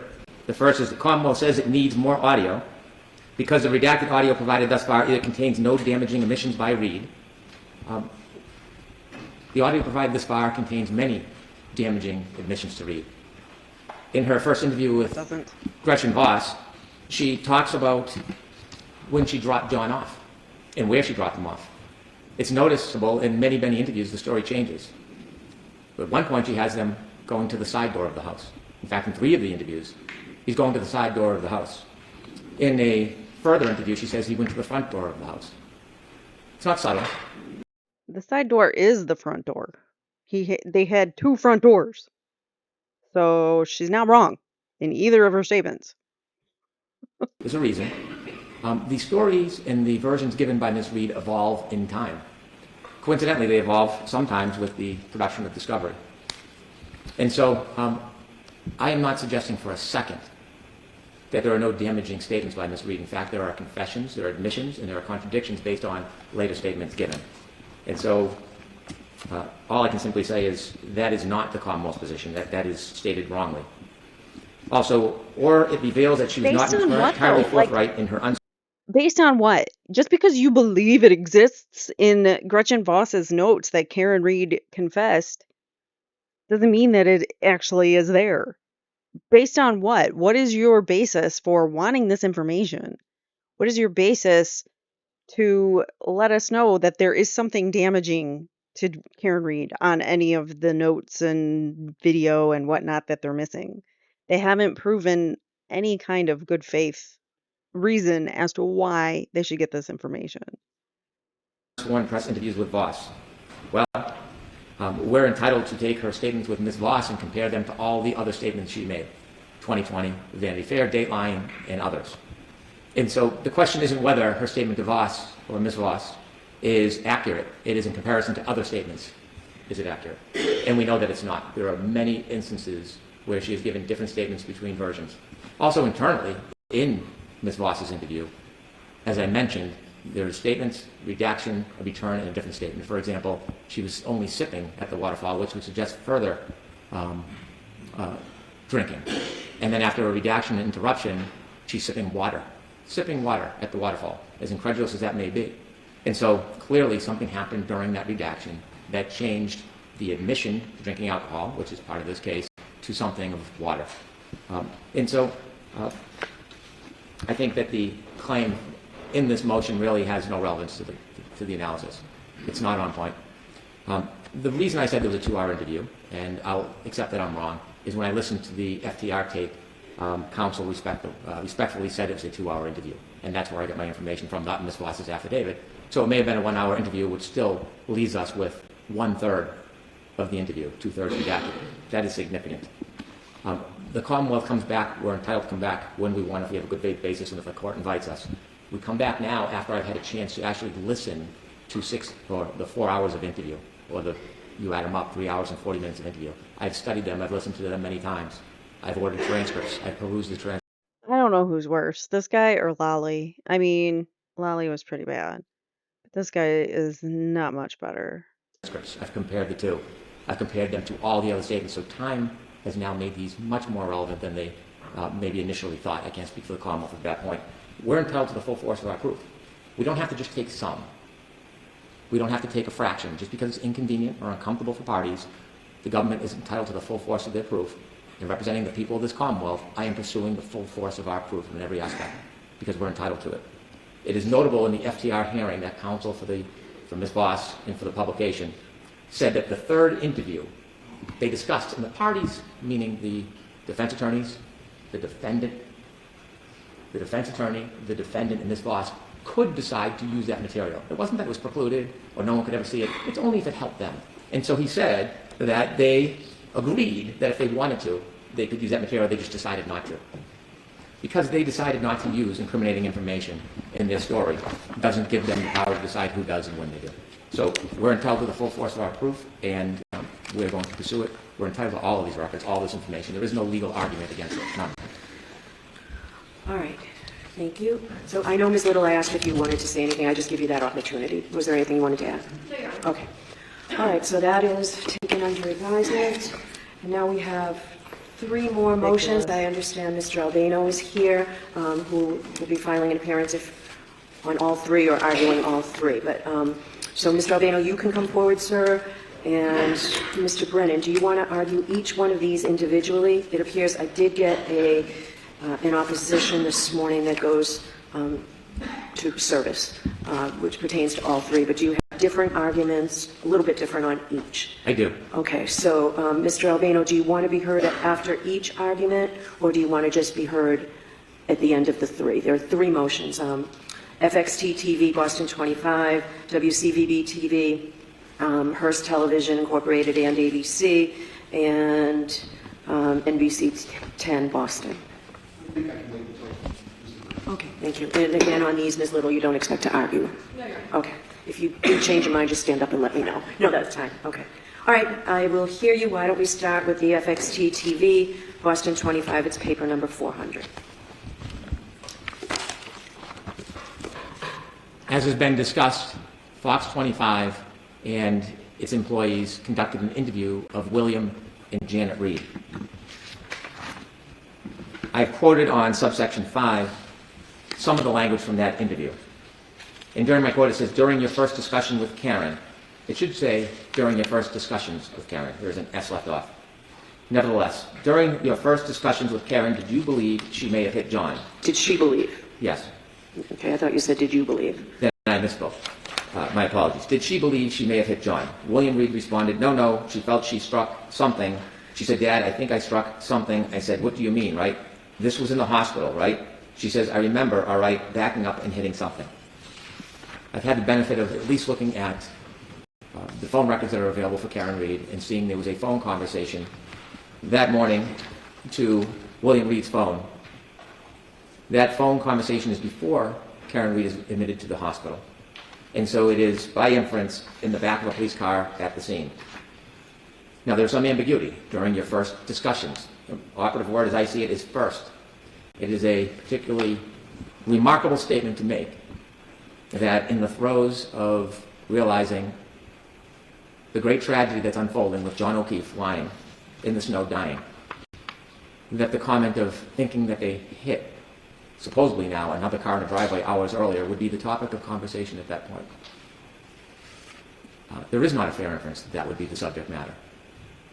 It is not a fair conclusion that a person would be so fixated on a mere nudging of another car that caused no damage hours earlier when we're dealing with the potential loss of life. And so I think it is reasonable to infer that that was actually not the complete statement. The conversation lasted on that morning for over a minute, and there was certainly conversations after. And so the defendant's father has, as he's entitled to, utilized media to try to sell a story to help his daughter. Mm-hmm. And during that airing, Yeah, that's all it is. They're just selling a story that all the evidence supports. it is clear and obvious that not the entire conversation with William Reed has been provided. During these stories, oftentimes there is summaries to progress the episode much quicker. And so all of his statements, which may not be a lot, but all of his statements to that employee of Fox 25 who did the interview should be discoverable so that this statement can be put into context, somewhat of the doctrine of completeness. We should know what the entirety of the conversation interview was so that we can assess this statement and draw the proper inferences from it. It is expected that William Reed very likely will be a witness at trial. He will be asked about this conversation. He may be asked about what else he had said. It will be impossible at trial then to try to produce the other statements that he has made to this network or this employee. And so the Commonwealth, or anybody who would be questioning him, would be just simply left to the whim of his answer. And I'm not satisfied to do that. I do not think there is any protection. He is not a defendant. There is no privilege. And so there is no reason to protect this information so that it can fairly be brought into context so that when he is cross-examined, if there is evidence of impeachment or cooperation, that both sides are aware and know of the substance of that material. And that is the reason we request the pleading in number 400 for the Fox 25 footage that was not aired. Okay. Have you had a chance to read Mr. Albano's opposition this morning? It's not very long.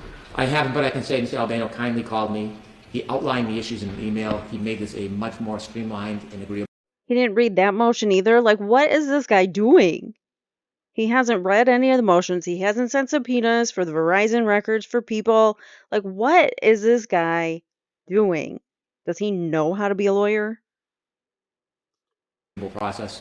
And so I credit him with his effort. I don't need to read his response. I'll appreciate what he says. Okay. My short interaction with him, his total candor, I have no hesitation what he says in his representations. I might disagree, but I don't need to read his pleading. Okay. There are two, NBC and ABC. If Your Honor would allow me to start with NBC, because I think we can Sure. streamline that. NBC 10 has agreed to give promo materials in their possession. I've not only spoke to Mr. Albano, but I've spoke to the attorney for the subsidiaries that we also had subpoenaed.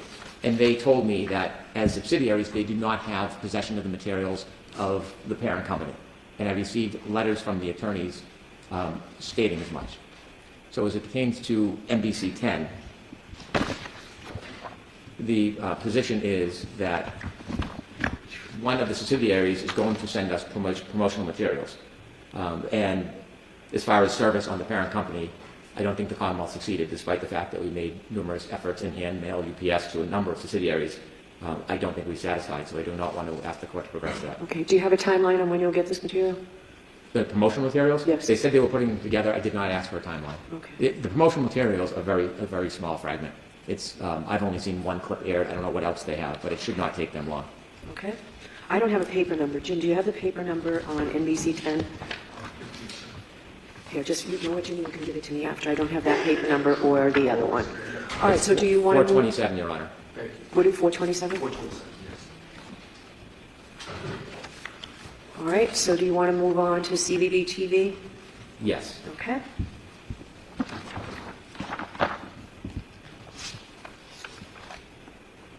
WCDB-TV has been served, and they've notified that they're not in possession of the materials, have no control over the parent company, and they are not part of the company. And so I no longer am asking WCDB-TV to produce these materials. Instead, in the alternative, we have subpoenaed the registered agent in Massachusetts, the registered agent for the parent company. They have been properly served. If you look at the Secretary of Commonwealth of Massachusetts Business Entity Summary website, not only do they have a principal place of business in New York, but they also have, as a registered agent, a local address, 84 State Street. So our position relative to the ABC materials is that ABC has been properly served locally. Unlike NBC, that did not have a local registered agent that we could find, or perhaps does not have one, ABC does. ABC does business in Massachusetts. In fact, these interviews with Ms. Reed may have taken place in Massachusetts. I don't know. But they have roots in Massachusetts in that they do business here. They have a local registered agent. And the reason to have a registered agent is to accept service, provide notice in cases of objections, and to provide materials. It is done routinely in civil cases when a registered agent is notified. They are then obligated to get materials even if the REM exists in a different place. Their position is that the REM exists in New York, and that is irrelevant to the assessment in this case. To suggest that somehow the physical property being another jurisdiction is not in the control or purview of the local registered agent would just be enacting a shell game where local or companies could pick jurisdictions they find most favorable, do business in outside jurisdictions, and avoid the consequences of that.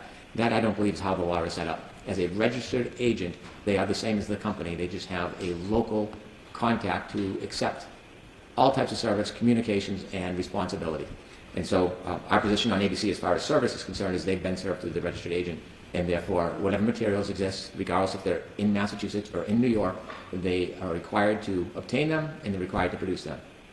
Okay, so Mr. Albano disagrees with you, and on the third page of his memo under paragraph 5, so I will give you the opportunity to read that. Okay. Under that fifth paragraph. Do you want to address the substance of your motion regarding... Again, she's just like hand-holding these friggin' attorneys for the Commonwealth.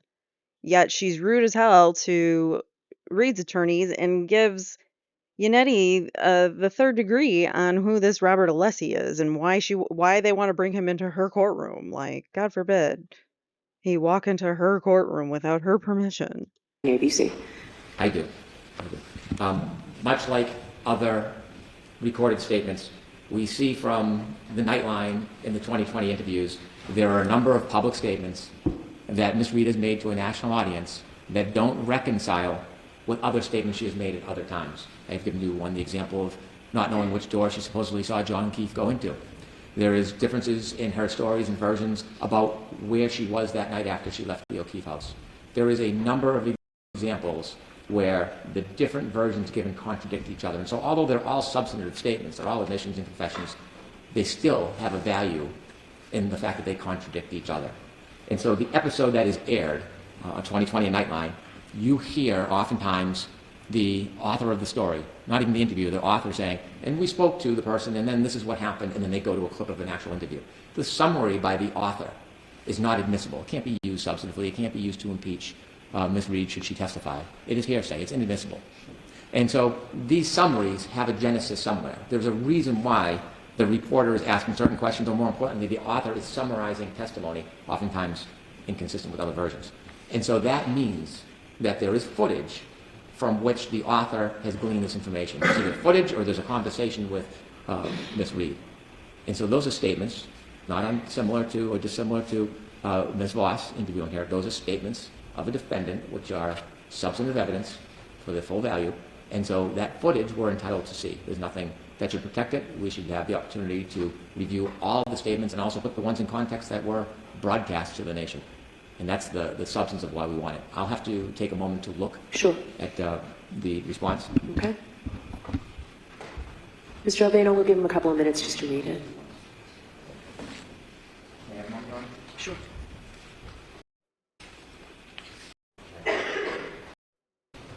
Five, it's on page 3. The pages aren't numbered. Or what?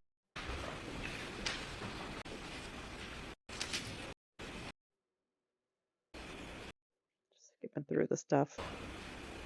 Quiet parts. We're trying- Here we go. Your Honor, our position is we disagree with that proposition. We are not trying to subpoena another state witness. We're trying to subpoena materials from a company, and although the company has a principal place of business in another state, by having a registered agent, we believe that gives us jurisdiction. I can understand the company would like to remove this to New York. There is a reporter's privilege in New York that is profound. It is not so in Massachusetts. In Massachusetts, there is none. And so I see why it is the company's preference for us to go to New York, to use New York law, but I don't believe that's the case. I believe as a registered agent that we have an entitlement to subpoena them here, and we follow Massachusetts law. There are a couple of cases in the memorandum that I'm not aware of. I think it would be prudent for me to research and jeopardize, and because I think I have an obligation to do that. I would ask you to allow me to have a day to provide a brief supplement. It's not to re-argue the case or the merits of the case, but if there is adverse case law, I want to recognize and acknowledge it. But not, I'll give you that opportunity, but I will hear from Mr. Albano today since he's here. of course. But our position is, although they would like us to go to New York, we can subpoena in Massachusetts to the registered agent, and that entitles us to the material, so that's the way we've done it. Okay. Thank you. All right, Mr. Albano. Thank you, Your Honor. The two cases I cited, just to be clear, they address the Uniform Act, which Your Honor dealt with last year.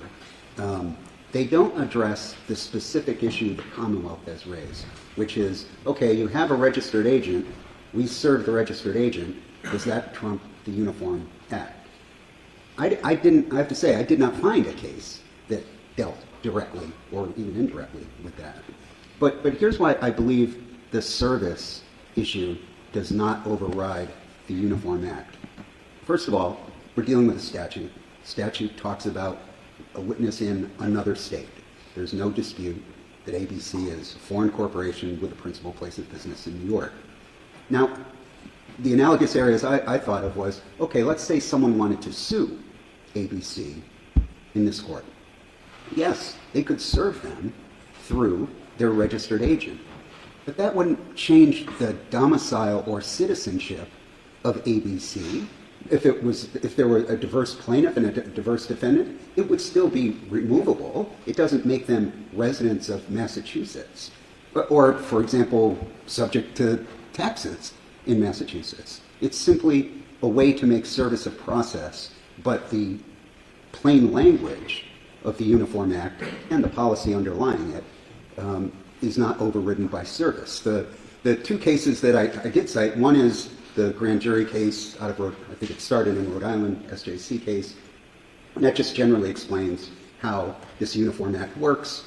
You go to the Superior Court here, you get an order, you travel to New York, and New York decides whether the subpoena will issue. The second case, which I think was in re contempt or something like that, was the SJC saying, by the way, the receiving court, and in that case, Massachusetts was the receiving court, we don't just rubber stamp these if there's a privilege issue in our state. And so that's what tells us that if this court issues us an order under the Uniform Act, Commonwealth travels to New York, the New York court then decides, does it enforce it, or does the privilege that exists in New York, is that privilege dispositive? And that's what we say is the right answer here, that, yeah, they have a point, they can make service, but it doesn't override the statutory requirements of the Uniform Act. And as to the other, I think things are pretty much under control with the other motions. WBTS, which is NBC 10, has previously published those promotion ads for the show, and they say, well, no, they've already been out, fine, we'll get you copies, and that's what I've been told by the client as well. WFXT, which unlike ABC is here, Right. Does have some raw footage. The station's position is that if Your Honor decides under the Rule 17 standard that yes, this footage is relevant enough to come within the Rule 17 scope, then WFXT will produce that information. I do expect it will already be published before, so the unpublished I do expect won't be unpublished anymore, so they'll probably be in a position where they're simply turning over published information, Okay. not unpublished information, but I do think that, so I think WBTS and WFXT are effectively resolved. Okay. Do you want to respond, Mr. Ryan? Thank you, Mr. Albano. I'd just like to give one example that I'm sure you've thought of, and we see it often in tort law. If U-Haul is a foreign company, I don't know where it's located, but if the principal place of business is in Texas, and there's an accident here in Massachusetts, and I'm requesting as part of my litigation corporate materials, I do not have to follow the Uniform Act to go to Texas or litigate in Texas under Texas law, because the company operates also in Massachusetts, as does ABC. I can sue in Massachusetts, and that company, this registered agent, is obligated to get those materials for me. Otherwise, a company could simply hide in whatever state is most beneficial to them, make it impossible to litigate or obtain materials, and there would be subterfuge throughout the entire process. We have jurisdiction here because they operate here, because they have a registered agent here. It does not matter where their corporate or their headquarters is. Thank you. All right, any follow-up, Mr. Albano? Sure. My first point is that we're dealing with a statute here, and the statute says this is how it works when you have an out-of-state witness in a criminal case. So that's different than civil discovery. The second thing I'd say is ABC has a registered agent here, but WCVB is owned and operated by Hearst Corporation. Hearst Corporation is totally separate from ABC. That's why neither of them could produce the documents in this case. So I just want to be clear that the presence of an ABC affiliate here, owned by an entirely separate company, Hearst, does not mean that ABC is here in Massachusetts. They're a foreign company that has an agent for service process. They don't have offices and the like here in Massachusetts. Are they doing business here in the sense of transmitting ABC News programs through affiliates? I don't argue that. What I'm arguing is there's not a service. The fact that they're subject to service does not override the requirements of the statute. Is there a distinction between obtaining records and obtaining a person's presence to testify? The SJC has said in the grand jury case, the first case I cited, that the same procedures apply for documents as for witnesses. Okay. Thank you. All right, thank you. So those are all the Rule 17 motions we have. Am I missing anything? Those are all the Rule 17 motions. Thank you. All right, so we have some housekeeping matters that I just wanted to check on. I still have the motion to continue under advisement. I need to see how we progress with it. The Commonwealth's notice regarding the testing of the telematics system, where do we stand with that, Mr. Brennan? I know you had said you told them that, Thanksgiving rather than Christmas to highlight big holidays, but where are we? I did, and if I could have had it done quicker, I would have got somebody else. I have spoken to my expert numerous times. He has coordinated with the defense expert. They are heading to Texas on December 2nd. Okay. On December 2nd, they're going to test all of the chips, and there's an SD card that we expect has information on it. And then they're both scheduled to travel back to Massachusetts for December 5th. Okay. And they're going to do what's called a chip-on, where they take the chips, the SD card, they reapply it to the boards, they put it back in the modules, and they put it in the actual car, because there's different software which will give it even more fulsome reading. And so after the December 5th event is done, I've asked my expert if I could have all results within a week. I have an uncertain response, promise to do his best, which really doesn't give a lot of meaning, but my hope is within 7 to 10 days. Okay, thank you. And I don't know, Ms. Little or Mr. Jackson, if you have the answer to this, the transcripts of the sidebar conferences. Ms. Little, do you have any scheduling idea on when those will be available? Yes, Your Honor, I do believe that Mr. Jackson had spoken with the court reporter and emailed the clerk's office with an update. It's going to be a little bit longer than initially expected. One of the reporters had to go to a family emergency and needed some additional time. And so I believe, and I'll have Mr. Jackson correct me if I'm wrong, but I believe she needed until about 6 weeks to get the sidebar conference. 6 weeks from the November 13th date? 6 weeks from about a week after the November 13th date. Thank you, Your Honor. Thank you. All right. Mr. Jackson, did you want to speak? Your Honor, Ms. Little addressed the court's specific question about the transcripts, and that's as accurate a bit of information as I have, so I'll submit on that. All right, thank you. All right, that is it for today. The Commonwealth is going to file a response to the discovery of communications in possession, custody, and control of the Commonwealth by 11/27, right? Yes. Your Honor, I provided the defense this morning with a response to their motion. We'll file it with the court. It is a request that they made that is very labor and time consuming, but a very important task that I've been involved with. I've spent many, many hours, and I need many more. We do have, or I have produced, or I have a production that I'd like to produce to the defense. I have shown them a protective order this morning to see if they were agreeable. I do not want to speak for them. If there is a protective order, I can turn over the first production that I produced, and there is more to come. All right, any objection to the protective order? I have not seen this document, obviously, nor the proposed order. Right. There are a couple of issues related to this motion, in addition to the protective order, that I'd like to address with the court that I've briefly discussed with Mr. Brennan. All right, I haven't read this yet, so I won't know what you're talking about, Mr. Kennedy. So I believe you have read our motion, right? The motion that I read your motion, I haven't. Right, so it's just in relation to the motion, Judge. All right.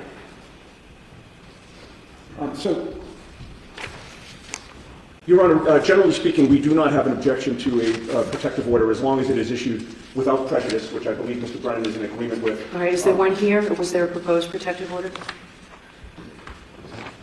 I have it right here, Your Honor. Mr. Brennan printed this test this morning. Yeah. So they want a protective order. So I have not.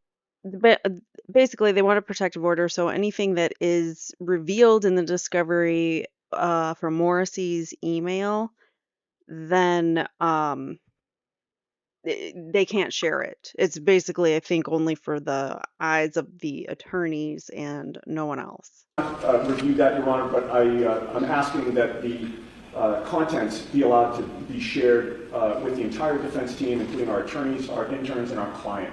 I don't believe Mr. Brennan has an objection to that, but that would be our request with regard to the protective order, with the understanding that we could come back before the court and revisit that if we deem it appropriate. Is there any objection to the sharing with the There's no defense team? objection to the parties they'd like to share it with, and I understand it's without prejudice. Okay. Yes, and with regard to the motion itself, Your Honor, I had come prepared with an argument for the allowance of the motion. Given Mr. Brennan's, the work that he's done in terms of trying to gather this material and get it to us along with the protective order, I assume that there's no general objection to the motion, so I don't need to be heard in that regard, assuming the court would allow the motion. But I would raise an issue for the court, actually two issues. One is that we were informed this morning that Mr. Brennan has gone through Mr. Morrissey's cell phone. Apparently there is one work cell phone and one personal cell phone. Obviously the personal cell phone becomes relevant because he used the personal email address to make an ex parte communication with the court. One concern that we have is that we were told this morning that with regard to Mr. Morrissey's text messages, not emails, but text messages, apparently they're somehow remarkably set to auto-delete after 30 days. That obviously raises... Like Morrissey's emails are set to delete after 30 days. That is not good. Or his text messages. What did he say? Text messages? I don't know. Let's go back and be accurate here. One concern that we have is that we were told this morning that with regard to Mr. Morrissey's text messages, not emails, but text messages, apparently they're somehow remarkably set to auto-delete after 30 days. That obviously raises some questions for us, maybe the subject of a future motion, but more immediately, The concern is every day that passes, we're losing text messages from 30 days prior. So, through today, I They were believe. preserved, Mr. Brennan? I've been preserving them since I started the task last week. I'll continue to preserve them. All right, so that... Yes, that deals with that issue. So the only remaining issue, Your Honor, is with regard to the searches that Mr. Brennan ordered conducted or conducted himself, he had searched for all emails sent from Michael Morrissey's iCloud personal email to any emails that had a JUD in the suffix of the email address. Okay. The significance of that is? The significance is that would supposedly capture any ex parte communications with members of the judiciary or the clerk's office, and I appreciate that effort. However, we assert that it's insufficient. We believe that searches should be done of his iCloud email for the name Reed, spelled R-E-A-D correctly, or Reed, R-E-E-D, which is how Mr. Morrissey typed it in his ex parte communication with the court. We don't know if he did that for the purpose of avoiding a FOIA request or if he just misspelled my client's name, but we believe there should be a search for both of those spellings. And in addition, we also believe there should be a search of his email address, the personal email address, for the names of the relevant witnesses, and we can give the court a list, for the names of all judges who have sat on this case, in terms of, is there That means you too, Judge Bev. Any communications between Michael Morrissey and you? Let's find out, shall we? an attempt to communicate with a judge on some type of personal email account, like he used a personal email account. And then also we believe there should be a search for any clerk's office employees for the same reason, both at Stoughton District Court, where this case originated, and this court as well. We have obviously reason not to trust Mr. Morrissey in light of his actions using this personal email account to make an ex parte communication, and we'd ask that a more thorough search be done for these types of communications. All right, so why don't you continue to talk with Mr. Brennan, and we can have a hearing on this motion if there's anything that you still need on December 12th when we're back here for the Daubert hearing. That's fair enough. Thank you, Your Does Honor. that make sense, Mr. Brennan? It does. I've taken extensive steps to do this myself to accommodate the defense in the most broadest fashion, and I'll continue to do that. If they want to discuss how I can accommodate them, I'll do my best. Okay. All right. So we will see everyone December 12th. So when do you expect to get me any written material you want me to have prior to the Daubert hearing? Yeah. Yes. Your Honor, we've drafted a planning and hearing motion. I need to review it. I'd like to get it to you by the end of the week. That's great. I expect to be here at the end of the week, so that's great. Thank you. And your response by next week, Mr. Yannetti? Ms. Little? Yes, if we could have it at least a week, Your Honor. Okay. So I'll give you 10 days, Thank you. as long as that gets me before the 12th. No problem. All right. Yes, Your Honor. Yeah, if I can get it as soon as you can get it. All right. Anything else? Yes. I'm sorry to interrupt. That's okay. May I inquire if the protective order is going to be signed by the defense? Are you going to sign the protective order, Mr. Yannetti? I expect I will, without prejudice. I have the material. I'll just wait. to make a Okay. decision. All right. So if you sign it, then I'll endorse it, Mr. Yannetti. You had it, right? Ms. Little gave it to us just I now? believe we just gave our copies to the court. Yes. All right. So this is the one that needs to be signed, and I'll endorse it. Do you want to take a look at it? Yes.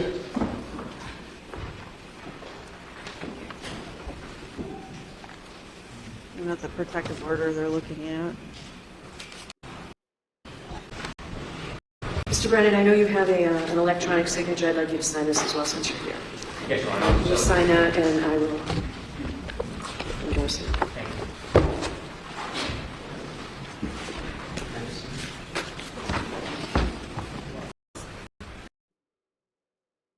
Okay. Anything else? No, thank you, Your Honor. No, thank you. All right, thank you, and I appreciate counsel and the third-party record.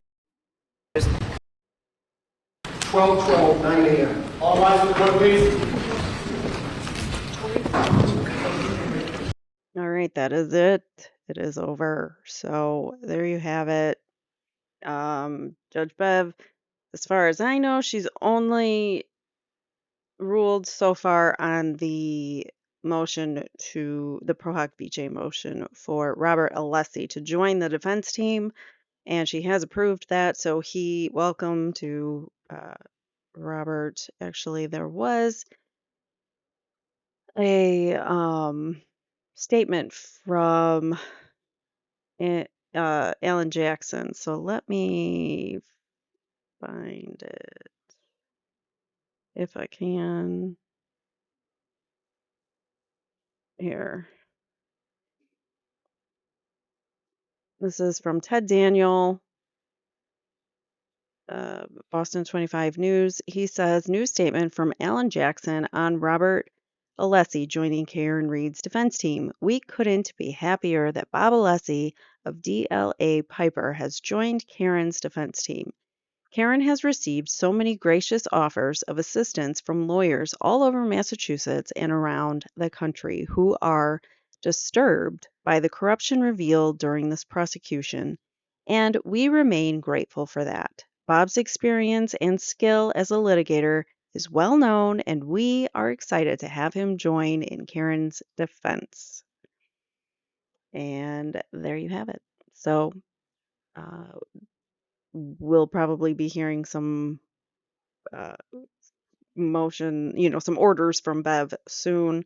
We still are waiting on the SJC to rule on whether it is double jeopardy or not to charge her again in crimes, charges 1 and 3. So we're still waiting on that. And we still have a bunch of motions in the air. So we shall see what happens. I will keep you guys posted. Thank you for watching. Please hit the like button on your way out if you don't mind. Thanks again for being here. I will see you guys in the next one. Take care. Bye now.